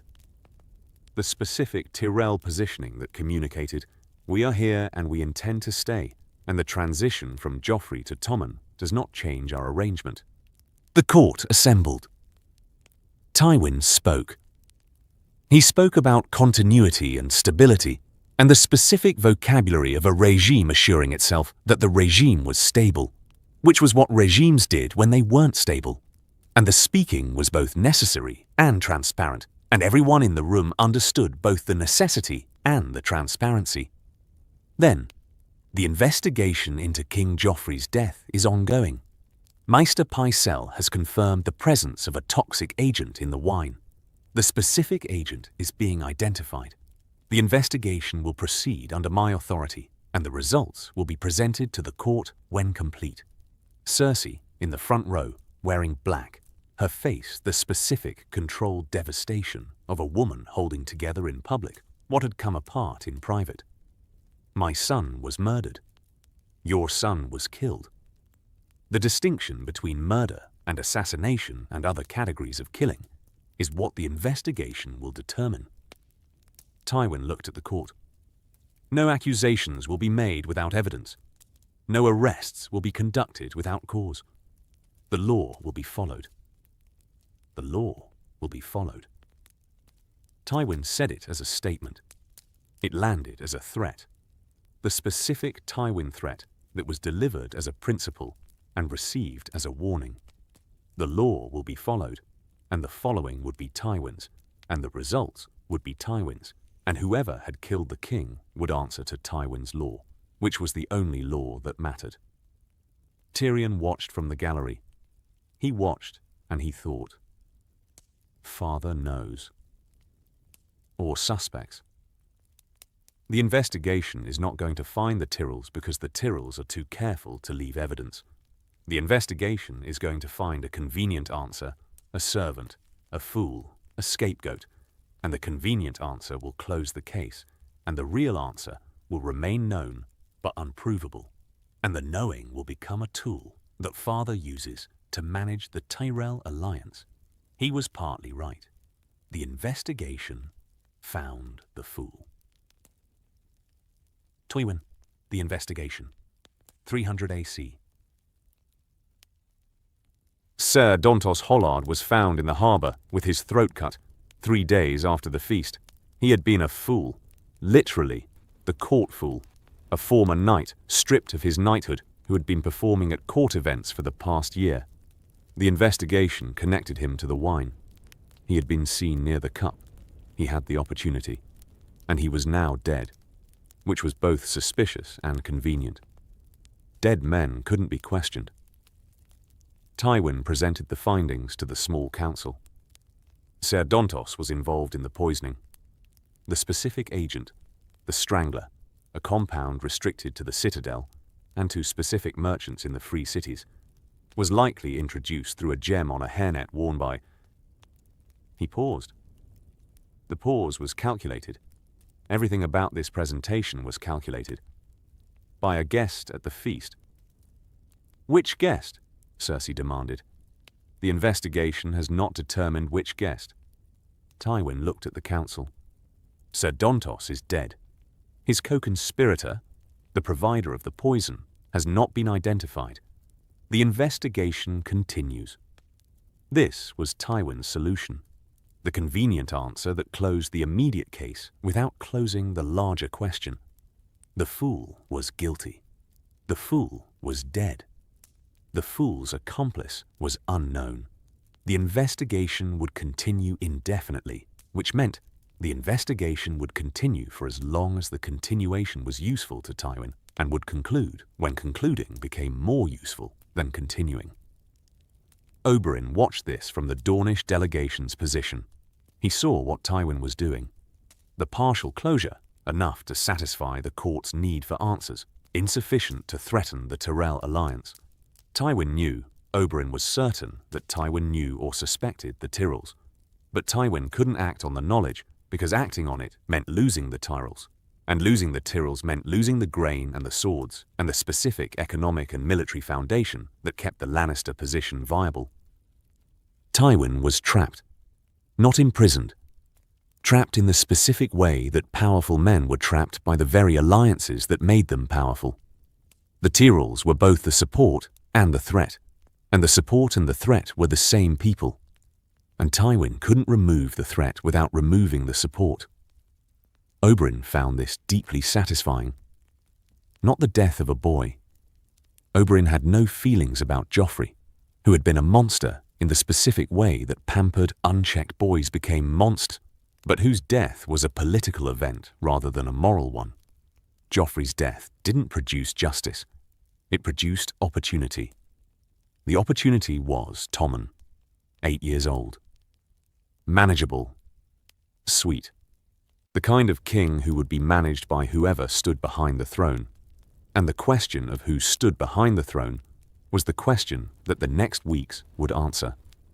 Tywin intended to stand behind the throne. Tywin had been standing behind thrones for 40 years, and the position was, in Tywin's calculation, permanently his. Oberyn intended to change the calculation. The shift. What Oberyn built. 300 AC. Oberyn worked for 6 weeks. Not in the arena, in rooms, in gardens, in the specific quiet spaces where politics actually happened, which were not the throne room and not the small council chamber, but the hallways between them, the dinners that weren't formal events, the walks in the garden that looked like leisure and were actually negotiations. Nymeria was his instrument. She had her mother's beauty and her father's intelligence, and the specific combination produced a woman who could enter a room and leave it with information that hadn't been there when she arrived. Extracted through conversation that the provider didn't realize was extraction until the conversation was over and the information was gone. She talked to the Reach Lords, not the Tyrells, the lords beneath the Tyrells, the vassal houses whose loyalty to Highgarden was real, but whose comfort with the Lannister alliance was limited. She learned what they wanted: security, recognition, the specific assurance that their position in the realm's hierarchy was not contingent on the Lannister-Tyrell arrangement continuing in its current form. She talked to the Stormlands lords, the survivors of the Blackwater, the men who had followed Stannis south and who had been defeated and who were now in the uncomfortable position of having backed the wrong king while the right king died and the current king was 8 years old. They wanted pardons. They wanted their lands confirmed. They wanted to stop being treated as defeated enemies and start being treated as lords whose loyalty was available for the right price. She talked to the Riverlands representatives. Edmure Tully was a prisoner at the Twins, Walder Frey's guest, which was a polite word for a hostage whose value decreased with every day that the political situation changed. The Riverlands wanted Edmure back. The Riverlands wanted the Freys punished for the betrayal of guest right that the Red Wedding would have been, had nearly been in this timeline, had been prevented only because the political dynamics had shifted fast enough that Walder Frey's calculation changed before the knives came out. Nymeria brought all of this back to Oberyn. Oberyn mapped it on the wall of his room in the Red Keep, using the specific cartography of political alliance that he'd developed over 30 years of operating in the grey spaces between courts. Oberyn built a picture of what the realm would look like with a different hand. The picture was this: a coalition, not a Dornish coalition. Dorne alone was too small, too remote, too historically marginalized to serve as the center of a new political arrangement. A broad coalition, Tyrell Dornish at the core, with Stormlands and Riverlands support, anchored by the specific legitimacy of a small council that represented the realm rather than one house. The small council was the key, not the throne. The throne was Tommen's, and Tommen was manageable by whoever held the positions around the throne. The small council was where the actual decisions were made, and the small council was currently Tywin's. Changing the small council changed the governance. Changing the governance changed the kingdom. Oberyn needed Tywin removed as hand. Not killed. Removed. This was the constraint that Doran had imposed, and that Oberyn, despite every instinct that screamed for a more permanent solution, was honoring. Killing Tywin would start a war. Removing Tywin through political process would produce a transition. Transitions were survivable. Wars were not. Not for Dorne. Not with the military capacity available. The removal required a catalyst. The catalyst arrived from an unexpected direction. Tyrion, the catalyst. 300 AC. Tyrion found the ledger. Not intentionally. He found it the way he found most things, by being in a room where he wasn't supposed to be, and looking at things he wasn't supposed to look at, and noticing what the thing said, when nobody was managing what the thing said.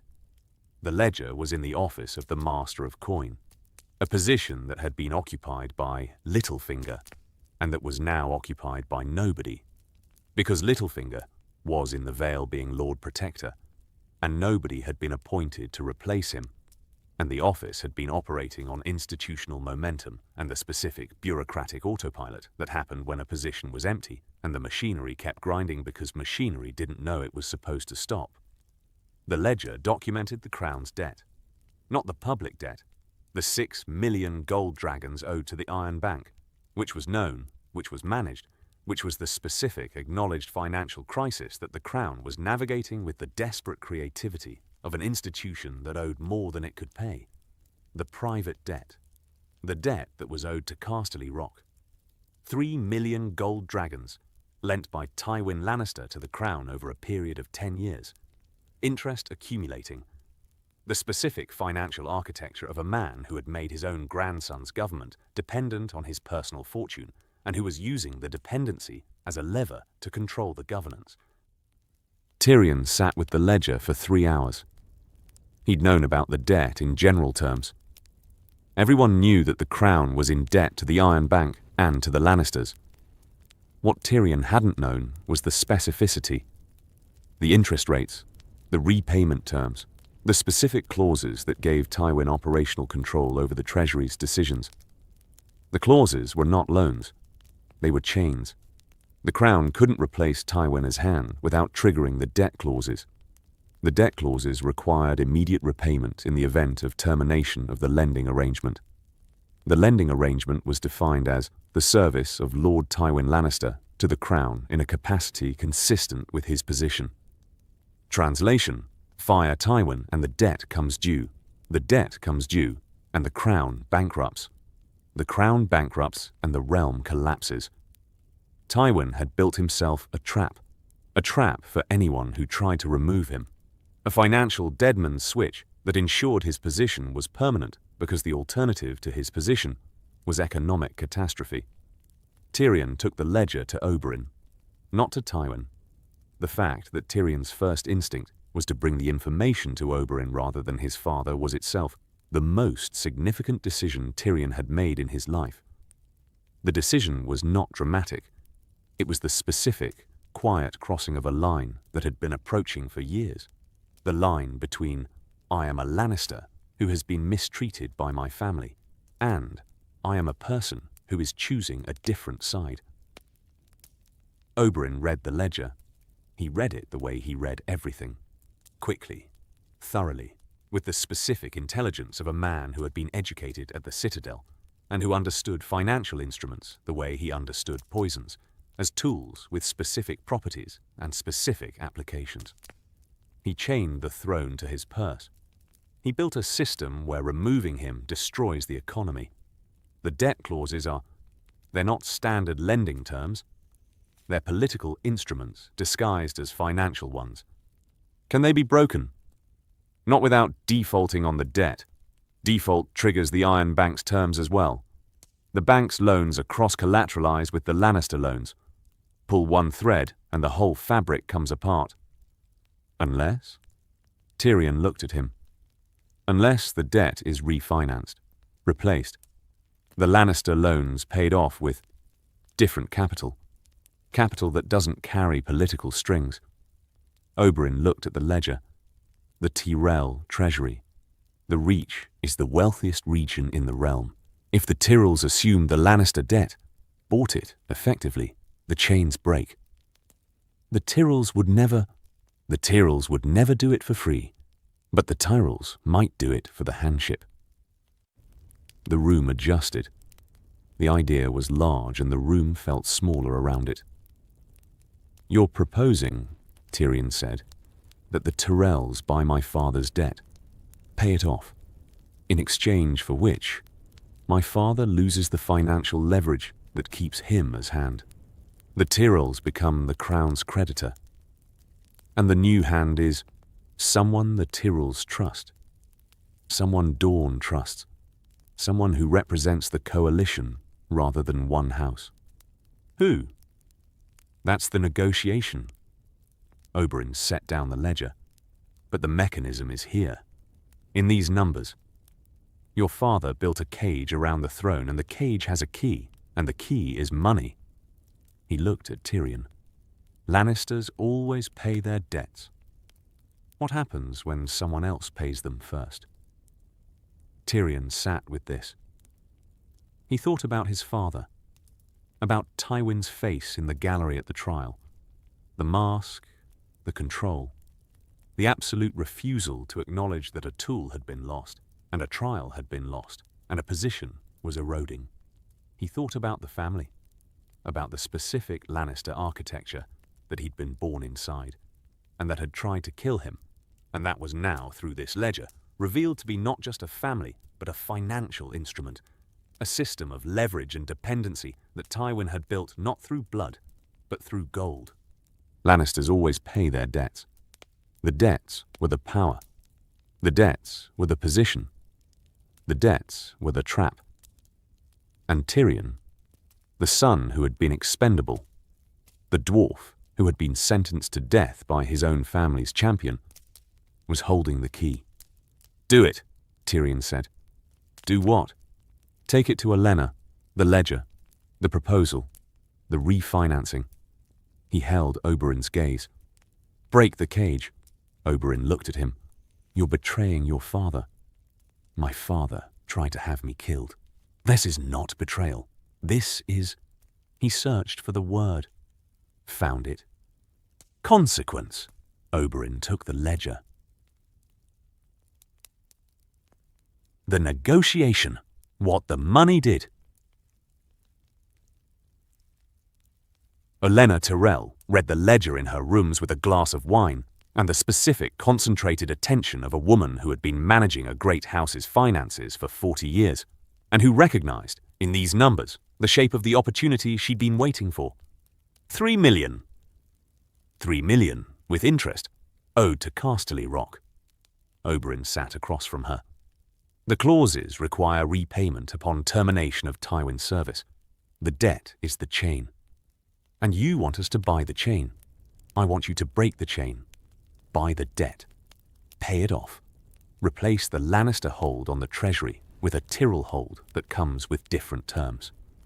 Different terms being the handship.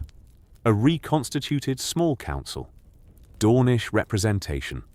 The specific political architecture that you and I discussed in the gardens, made operational through financial restructuring rather than military force. Olenna looked at the ledger. She looked at the numbers. She did the math. 3 million gold dragons is not trivial, even for the Reach. 3 million gold dragons is the cost of becoming the most powerful house in the Seven Kingdoms.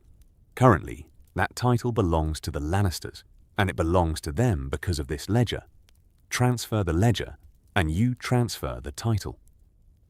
And Tywin, when the debt is paid and his leverage is gone, Tywin goes home, to the Rock, as Lord of Casterly Rock, which is what he's always been. The handship goes to whoever we agree on. The small council is restructured. Dorne gets a seat. The Tyrells get the position they've been paying for with grain and swords, and that they haven't received because Tywin has been standing between them and the throne. Olenna drank her wine. Mace as hand. Mace as anything you want. Mace is... Oberyn searched for the diplomatic phrasing. Failed. Mace is mace. Mace is a turnip in a lord's coat. I know. Olenna set down her glass. I don't want mace as hand. Mace as hand would be a catastrophe that I would have to manage daily for the rest of my life. I want... She looked at Oberyn. Kevan Lannister. Oberyn's eyebrows rose. Kevan is competent. Kevan is loyal to the realm rather than to Tywin personally. Kevan is manageable, in the way that competent, decent men are manageable, which is through the specific fact of their competence and decency. She held the gaze. A Tyrell hand produces a faction fight. A Dornish hand produces a war. A Lannister hand who is not Tywin produces the specific appearance of continuity, while the substance changes. Kevan serves the crown. The crown serves the coalition. Doran will not love this. Doran is a patient man. Patient men understand that the perfect is the enemy of the good, and that the good, delivered now, is worth more than the perfect. Delivered never. Oberyn considered this. He considered it the way he considered everything. Quickly, from multiple angles, with the specific intelligence that made him both dangerous and effective. The Kevan proposal was not what he wanted. What he wanted was Tywin's head. What was available was Tywin's removal, and the removal was more valuable than the head because the removal was achievable, and the head was a war. Kevan, Oberyn said, with conditions. Name them. A seat on the council for Dorne. Formal acknowledgement. Not a trial, not a verdict. A formal acknowledgement that the murder of Oberyn Martell and her children was committed by Gregor Clegane, now dead, under orders that originated from the office of the Hand of the King. He held the gaze. Not Tywin by name. The office, the institution, the specific acknowledgement that the system produced the atrocity and that the system has been reformed. That's... Olenna considered. That's workable. That gives Dorne the acknowledgement without the war, and gives the realm the narrative. The narrative being, the system was corrupt. The system has been reformed. The new arrangement, the coalition, the restructured council, is the reform. Olenna looked at him. You're better at this than you pretend to be. I pretend to be a viper with a spear. That's not pretending. I am a viper with a spear. I'm also a viper with a graduate education and 30 years of court experience. The spear gets the attention. The education gets the result.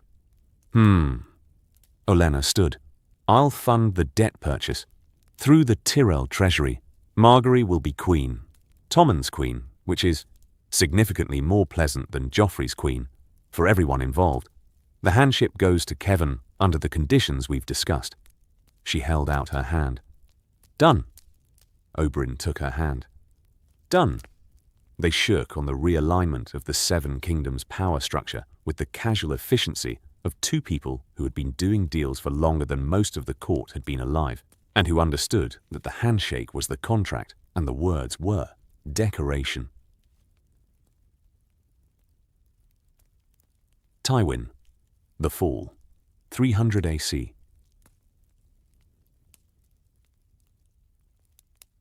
He learned about the debt refinancing on a Thursday morning.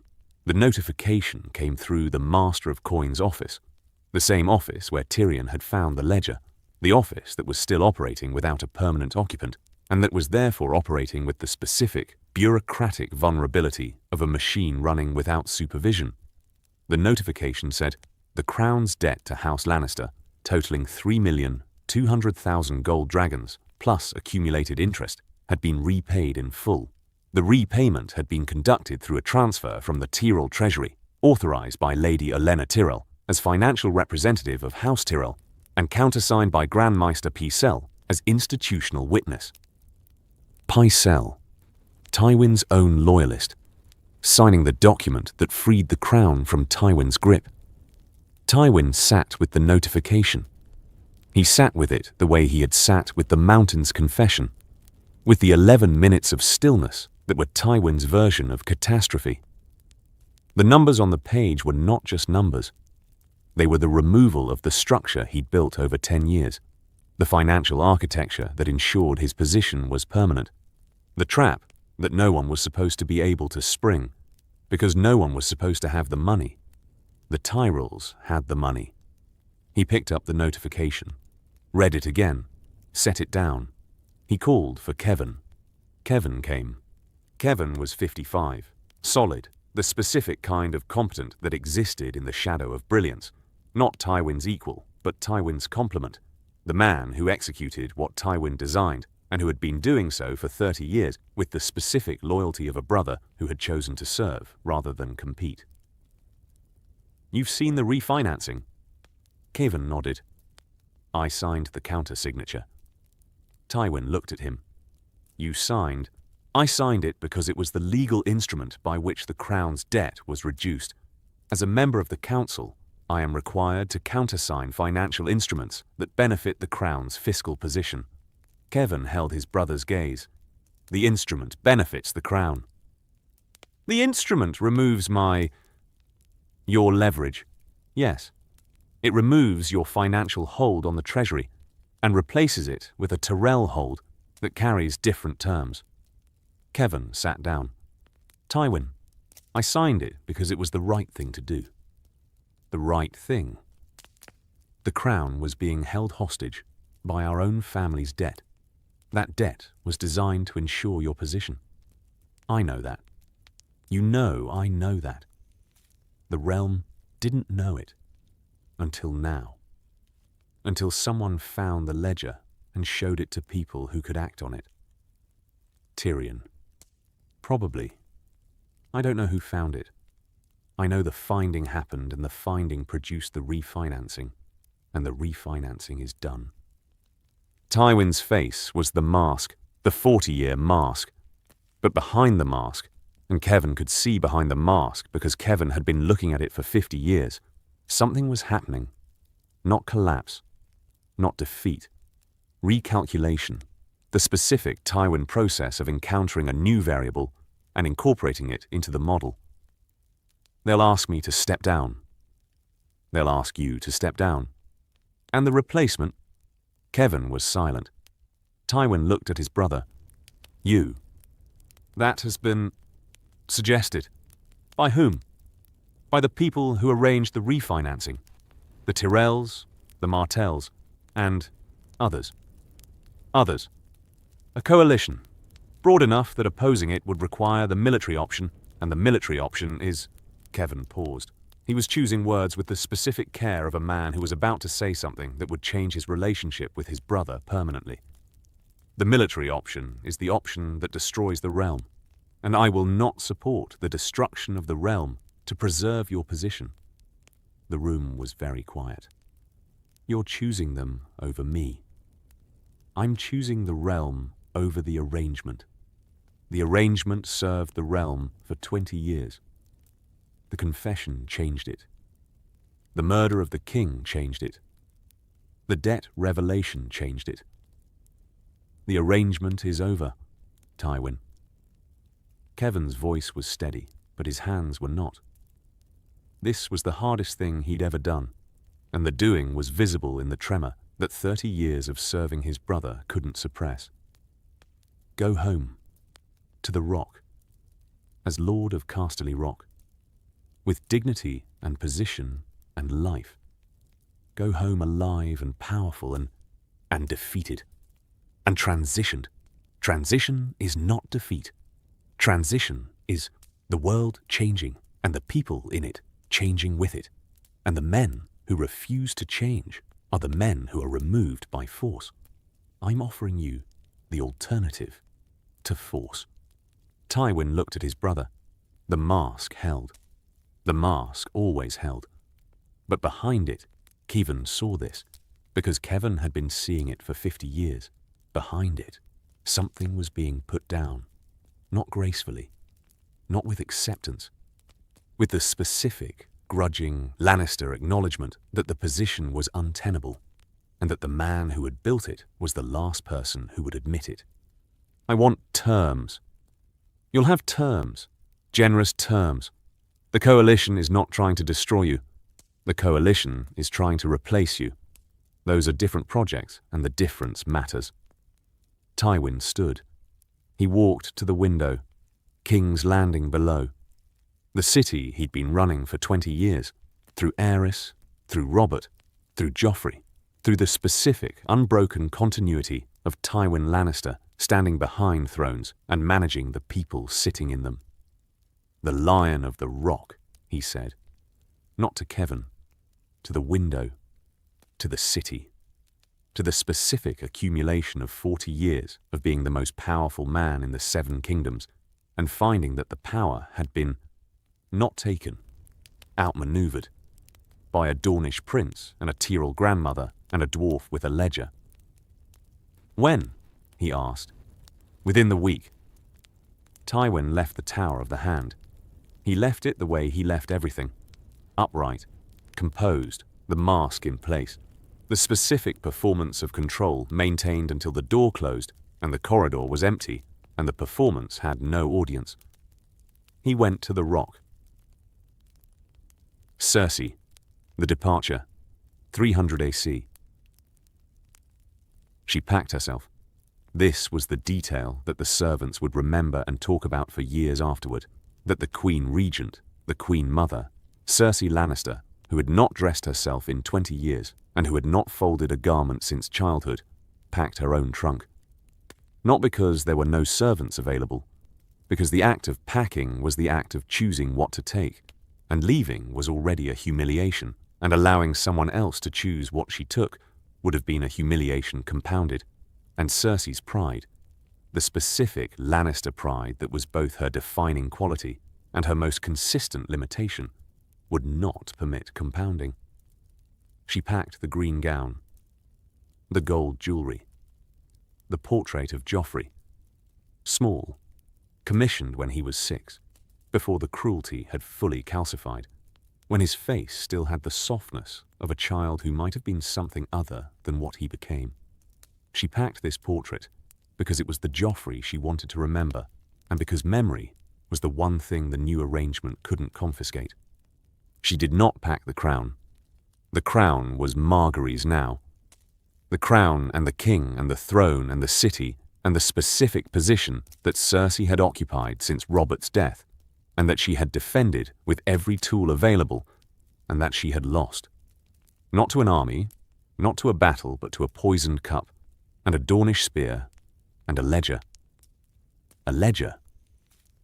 Cersei Lannister, daughter of Tywin, twin of Jaime, Queen Regent of the 7 Kingdoms, had been undone by numbers on a page, by debt clauses, by the specific financial architecture that her father had built, and that her brother, her monstrous, despised, unkillable brother, had handed to the enemies. She found Tyrion before she left. He was in the corridor outside his chambers, the middling chambers, the rooms of a Lannister who was neither in power nor in prison, the specific liminal space that Tyrion had occupied his entire life, and that he was, apparently, going to continue occupying. You did this. Tyrion looked at her. I did what? The ledger, the debt, father's removal. I found a document. I showed it to people who could use it. The document spoke for itself. You betrayed your family. My family tried to have me killed. I find that the impulse toward family loyalty diminishes somewhat when the family in question is actively engineering your execution. Joffrey was murdered. Joffrey was poisoned by someone who wasn't me. The trial determined that. The gods determined that. Your own champion died confirming that. He held her gaze. I am sorry about Joffrey. Not the king. The boy. The boy might have been something. The king was a monster.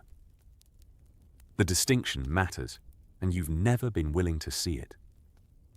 Cersei's face. The green eyes. The same green eyes as his. The same Lannister green that their father had, and their mother had. And that was the family's physical signature. The colour that meant power and gold, and the specific institutional cruelty that the family had elevated to statecraft. I will not forget this. I know. When I come back. You're not coming back, Cersei. The arrangement doesn't include a return clause. The Rock is where you live now. The Rock and the West and the specific domain that Lannisters have held for 1,000 years, which is, objectively, not a bad outcome for a woman who spent the last year on the wrong side of every calculation she made. You're enjoying this. I'm surviving this. There's a difference. Enjoyment requires the absence of threat. I am not absent of threat. I am merely in a different kind of threat than the kind you represent. And the new kind is marginally more survivable than the old kind. He paused. Travel well, Cersei. Give my regards to father. She walked past him. She didn't look back. Tyrion stood in the corridor and watched her go and felt nothing. Not satisfaction, not grief. Nothing. The specific emotional null state that happened when a relationship that had been defined by pain was terminated. And the termination produced not relief, but the discovery that the pain had been, for years, the only connection. She was his sister. She had wanted him dead. She was going to the Rock. He was staying in King's Landing. That was the arrangement. It was the best arrangement available. He went back to his rooms. Oberyn, the nursery, 300 AC. He went to the nursery at midnight. Not Tommen's nursery, the old one. The one in Maegor's Holdfast, where Elia had kept the children, Rhaenys and Aegon. The room that had been Elia's last room. The room where she'd been when Clegane came through the door. The room had been repurposed. Of course it had. 20 years of Baratheon occupation had erased the physical evidence of what the room had been. The walls were different. The furniture was different. The specific geography of a nursery, the crib placement, the window hangings, the small accumulated artifacts of children living in a space, was gone. But the room was the room. The walls were the walls. The floor was the floor. And Oberyn stood in the doorway and looked at the room and felt. He expected to feel rage. He expected the specific combustion that had driven him for 20 years, the hot, Dornish fury that had fueled the spear and the poison and the arena and the confession and all of it. He felt tired. Not the tiredness of exertion, the tiredness of completion, the specific bone-deep exhaustion of a man who had been carrying something for 20 years and who had set it down. Not all of it. Not yet. But enough of it that the remaining weight was noticeable as lighter rather than as heavy. He stepped into the room. He stood where the crib had been. He didn't know exactly where the crib had been. 20 years had rearranged the room, and his memory of the room was second-hand anyway. Built from descriptions and reports, and the specific forensic reconstruction of a scene he hadn't witnessed. But he stood approximately where Aegon had slept, where the baby had been when Clegane took him from the crib. And he stopped the thought. He'd been stopping the thought for 20 years. The specific details of what Clegane did to Aegon, a baby, an infant, a child who had been alive for less than a year. The details were the thing that Oberyn had been carrying under the rage. The rage was the surface. The details were the foundation.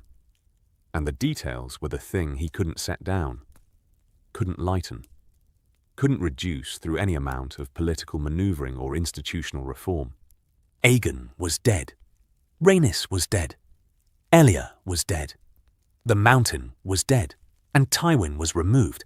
And a Martell sat at the small council, and none of it brought them back. This was the thing nobody told you about vengeance. The song said vengeance was fire, hot, cleansing, the flame that burned the injustice and left clean ground. Vengeance was not fire. Vengeance was architecture. You built it carefully. You maintained it for years. You executed it with precision. And when it was done, you stood in the building you'd constructed and discovered that the building was empty. The injustice was still there. The dead were still dead. The only thing that had changed was the living, who had been rearranged by the vengeance into new positions that were better, more just, more equitable, but not healed, not fixed, not undone. Oberyn stood in the nursery. "I killed him," he said, to the room, to the absence, to the sister who wasn't there, and the children who weren't there, and the specific, ghost-populated silence of a room where terrible things had happened, and that had been cleaned and repurposed, and that still, if you stood still enough, if you let the silence go deep enough, carried the echo. "I killed the man who killed you. I got the confession. I got the seat. I got..." He stopped. His voice was doing something it didn't do in public. Breaking. The specific fracture of a man whose performance was flawless, and whose performance was over, and who was now in private, in midnight, in a room where nobody could see him, allowing the thing underneath the performance to surface. It's not enough. I know it's not enough. Nothing would be enough. Nothing, short of time moving backward and the thing not happening at all, is enough. He breathed. But it's what I have. The seat, the council, the specific, incremental, unglamorous project of making the world slightly less likely to produce another Clegane and another Elia and another nursery. He stood for another 10 minutes. Then he left. He went back to his rooms. He slept. Not well. Oberyn never slept well in King's Landing. The city was too hot and too loud and too full of ghosts. But he slept. And in the morning he went to the small council, and he sat at the table, and he did the work. The work was not vengeance. The work was what came after. Varys. What the spider noted. 300 AC. Varys watched everything. This was not a metaphor. Varys had, through 30 years of cultivating informants and building networks and maintaining the specific infrastructure of surveillance that the position of Master of Whisperers required, developed the ability to observe the political landscape of King's Landing with a comprehensive awareness that bordered on omniscience. He had watched Oberyn fight the Mountain. He had watched the confession. He had watched Olenna and Oberyn meet in the gardens. He had watched Tyrion find the ledger. He had watched Kevan choose the realm over his brother. He had watched the entire sequence, the specific chain of events that had begun with the Dornish spear in a trial arena, and that had ended with the most powerful man in the Seven Kingdoms being sent home to his castle. He found it not satisfying. Satisfaction was an emotion, and Varys mistrusted emotions the way a locksmith mistrusted locks that were too easy to pick. He found it informative. The information was this: the realm could change. Not through revolution. Revolution was the Targaryen method, the Dragonfire approach, the application of overwhelming force to a system that resisted change. Revolution produced rubble. What Oberyn had demonstrated was something different. Reform, the specific, patient, politically mediated process of changing the system from within the system, using the system's own mechanisms, its laws, its finances, its traditions, to produce a different outcome. Varys had been working toward a different reform, a Targaryen restoration. Across the sea, in Essos, there were plans. Plans that Varys had been nurturing for years. Plans that involved a dragon queen and an army, and the specific, dramatic return that made better stories and that Varys had, until now, believed was the only way to change a system this resistant to change. Oberyn had shown him another way. Not a better way. Different. A way that didn't require dragons or invasions or the specific catastrophic upheaval that a Targaryen return would produce. A way that used the existing pieces, the Tyrell's gold, the Dornish grievance, the Lannister debt, to reshape the board without flipping it. Varys sat in his chambers. He thought about the Dragon Queen in Essos, about the plans he'd been making, about the specific question that Oberyn's success raised. If the realm could be reformed through politics, was the revolution still necessary? He didn't have an answer. He had a question, which was better. Answers were static. Questions were productive. And the question that Oberyn's victory had produced was the most productive question Varys had encountered in 30 years of asking questions. What kind of realm do we want? Not who sits on the throne. Not which house rules. What kind? The question was new. The question was, potentially, the beginning of something. Varys folded his hands. He waited. He was very good at waiting. The new arrangement, what followed. Kevan Lannister was named Hand of the King on the first day of the new month. The ceremony was modest. Kevan didn't do spectacle, which was itself a message. The Tywin era had been defined by the projection of power through visible means. The gold, the lion, the specific Lannister aesthetic of wealth deployed as intimidation.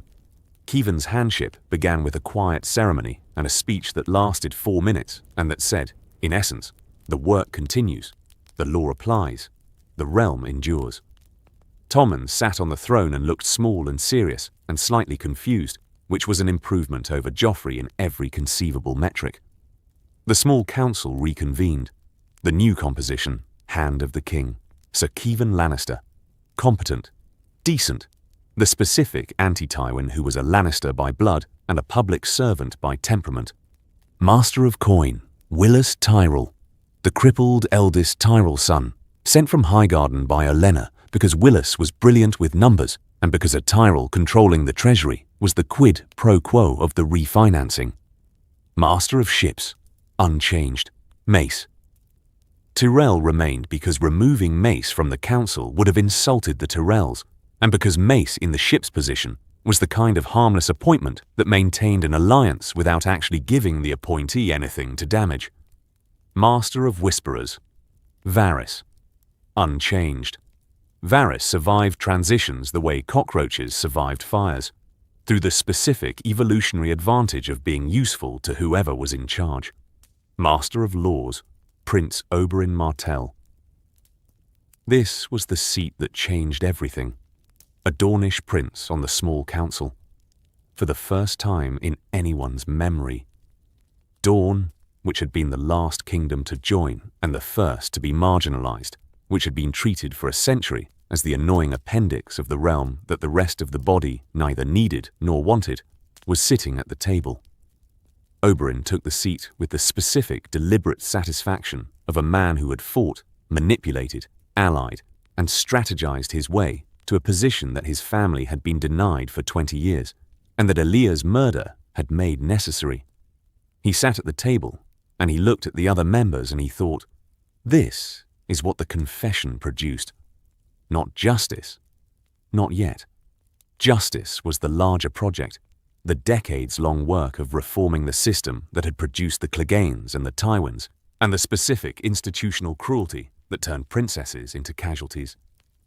Justice was coming. This seat was the start. Tyrion watched from the gallery. He was not on the council. He had asked, half seriously, with the specific self-deprecating humour that was his default mode, and Kevin had told him, kindly, that a Lannister who had betrayed the family's financial position was not going to be rewarded with a council seat. Tyrion had accepted this. He understood the logic even as he resented the result. He was, however, free. Free in King's Landing. Free to move, to think, to operate in the specific grey spaces that had always been his natural habitat. Free to watch the new arrangement and to contribute to it from outside the official structure, the way he had always contributed, through intelligence, through observation, through the specific value add of being the person in the room who saw what everyone else missed. Cersei was gone. Not dead, gone. Sent to the Rock with Tywin, by mutual agreement between Kevin and Olenna, because Cersei in King's Landing was a destabilizing force that the new arrangement could not afford, and because Cersei with her father was a contained problem rather than an escalating one. She went screaming. Not literally, because Cersei had enough Lannister composure to leave a city without screaming, but with the specific compressed fury of a woman who had lost everything: a son, a throne, a city, a position, and who was being shipped to the Rock like a piece of furniture that the new owners didn't want. Margaery married Tommen on a spring morning. The wedding was small, deliberately small, a correction of the Joffrey-era excess. Margaery was queen. Tommen was king. The Tyrell position was, at last, exactly what Olenna had been building toward since before the War of the Five Kings. Doran arrived from Sunspear. He came to King's Landing for the first time in 20 years, carried in a litter because his legs would not carry him, attended by Arya Hota, wearing the orange and red of House Martell. He came because the seat was taken, because his brother was on the small council, because the thing he'd been patient about for 20 years had produced a result, and the result needed to be witnessed. He met Oberyn in the Martell apartments. The brothers looked at each other. "You killed the mountain," Doran said. "I killed the mountain. You got the confession. I got the confession. And then you—" Doran gestured at the room, at the city, at the specific, improbable political architecture that Oberyn had built in 6 weeks of maneuvering that had been fueled by rage and intelligence and the cooperation of a Tyrell grandmother who hated Lannisters as much as the Martells did, if for different reasons. All of this. Oberyn sat across from his brother. "Are you satisfied?" Satisfied is not a word I use. What word do you use? Progressing. Doran looked at his hands, the swollen joints, the gout that had been eating him for 10 years, the specific physical deterioration that had been misread by the realm as weakness, and that was, in fact, the container for the most patient political mind in Dorne. Elia isn't avenged. Elia is acknowledged. The system that killed her has been reformed. The man who ordered her death has been removed from power. He looked at Oberyn. That is progress. It is not completion. Completion would be Tywin's head. Completion would be a dawn where our children don't have to worry about what happened to our sister happening again. Tywin's head is satisfying. A reformed council is functional. He held Oberyn's gaze. I'll take functional. That's the most pragmatic thing you've ever said. I've been saying pragmatic things for 20 years. You haven't been listening because pragmatic things don't sound dramatic enough for a man with a spear. Oberyn almost laughed. The council seat, Doran said. You'll keep it. I'll keep it. You'll... Doran paused. The pause of a man choosing his words with the specific care of someone who had been choosing words for 20 years and who understood that the wrong word to the wrong brother at the wrong time could undo decades of work. You'll be a counselor, not a fighter, not a provocateur, a counselor. I'll be what the seat requires. The seat requires patience. I just spent 6 weeks outmaneuvering Tywin Lannister through financial instruments and political alliances. That's patience, Dorne. That's your kind of patience. I just did it faster. Dorne looked at his brother. Yes, he said, you did. The Martell brothers sat in the apartments that had been given to the Dornish delegation in the Red Keep of King's Landing, in the city that had killed their sister, and that was now, for the first time in 20 years, a place where Martells had power. Not enough power, not justice, not completion, but a seat at the table, the right table. What if Oberyn Martell killed the Mountain? He kept his distance. That's the whole thing. 3 feet instead of 3 inches. The gap between glory and death, between the dramatic gesture that made better songs and the disciplined patience that produced better outcomes. He kept his distance, and the Mountain died on the sand with Ilya's name in his mouth and the confession ringing off the walls of the arena. He kept his distance, and the court heard it, and the realm heard it, and the specific 20-year silence that had protected Tywin Lannister from the consequences of what he'd ordered was broken. The confession didn't fix anything by itself. A confession is not justice. It's a tool. The tool had to be used. It had to be leveraged, combined with other tools, assembled into a mechanism that could produce the outcome that the confession alone couldn't. The removal of the man who gave the order, not his death. His removal. Because Oberyn Martell learned something in the arena that he hadn't known before the fight started, that killing the man who did the thing was easier than changing the system that produced the man. Clegane was dead in 3 minutes. The system took 6 weeks. The system fought back. The system had money and allies, and the specific institutional inertia of 20 years of Lannister governance. And the system was harder to kill than the Mountain, because the system didn't have a throat to put a spear through. But the system had a ledger. And the ledger had a key. And the key was money. A Dornishman killed the Mountain. A Tyrell grandmother bought the debt. A Lannister dwarf found the ledger. A Lannister brother chose the realm over the family. And the lion went home. Not in chains, not in disgrace.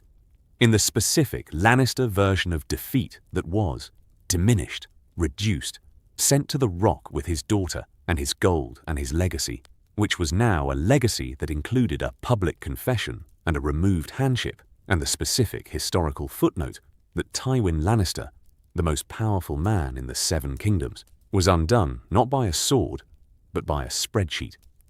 Oberyn sat at the table, not the side table, not the Dornish table, the small council table, the table where decisions were made, where the realm was governed, where the power sat. He sat there, and he thought about Elia, about the sister who had been beautiful and kind, and who had married a prince and had borne him children, and who had been repaid for all of this with murder. About the 20 years of grief that had fueled everything, the rage, the training, the spear, the poison, the arena, the confession, the politics, the 6 weeks of maneuvering that had produced this seat. He thought, Elia would hate this. She hated politics. She hated the game. He thought Elia would also understand, because Elia understood what it cost to be a Martell in a kingdom that didn't respect Dorne, and Elia would understand that the seat was not for Oberyn. The seat was for every Dornish child who would grow up knowing that their people had a voice at the table. He thought, this is not enough. He thought, it's a start.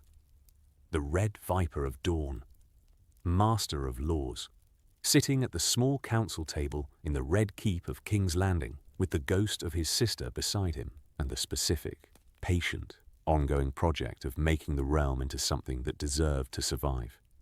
Not justice, not yet, but the seat, the table, the voice, and the knowledge, the bone-deep, blood-bought knowledge, that the distance between almost and did was 3 feet. That patience was not weakness, that the spear and the spreadsheet were both weapons, and the man who could use both was the man who changed the world. 3 feet. That was all it took.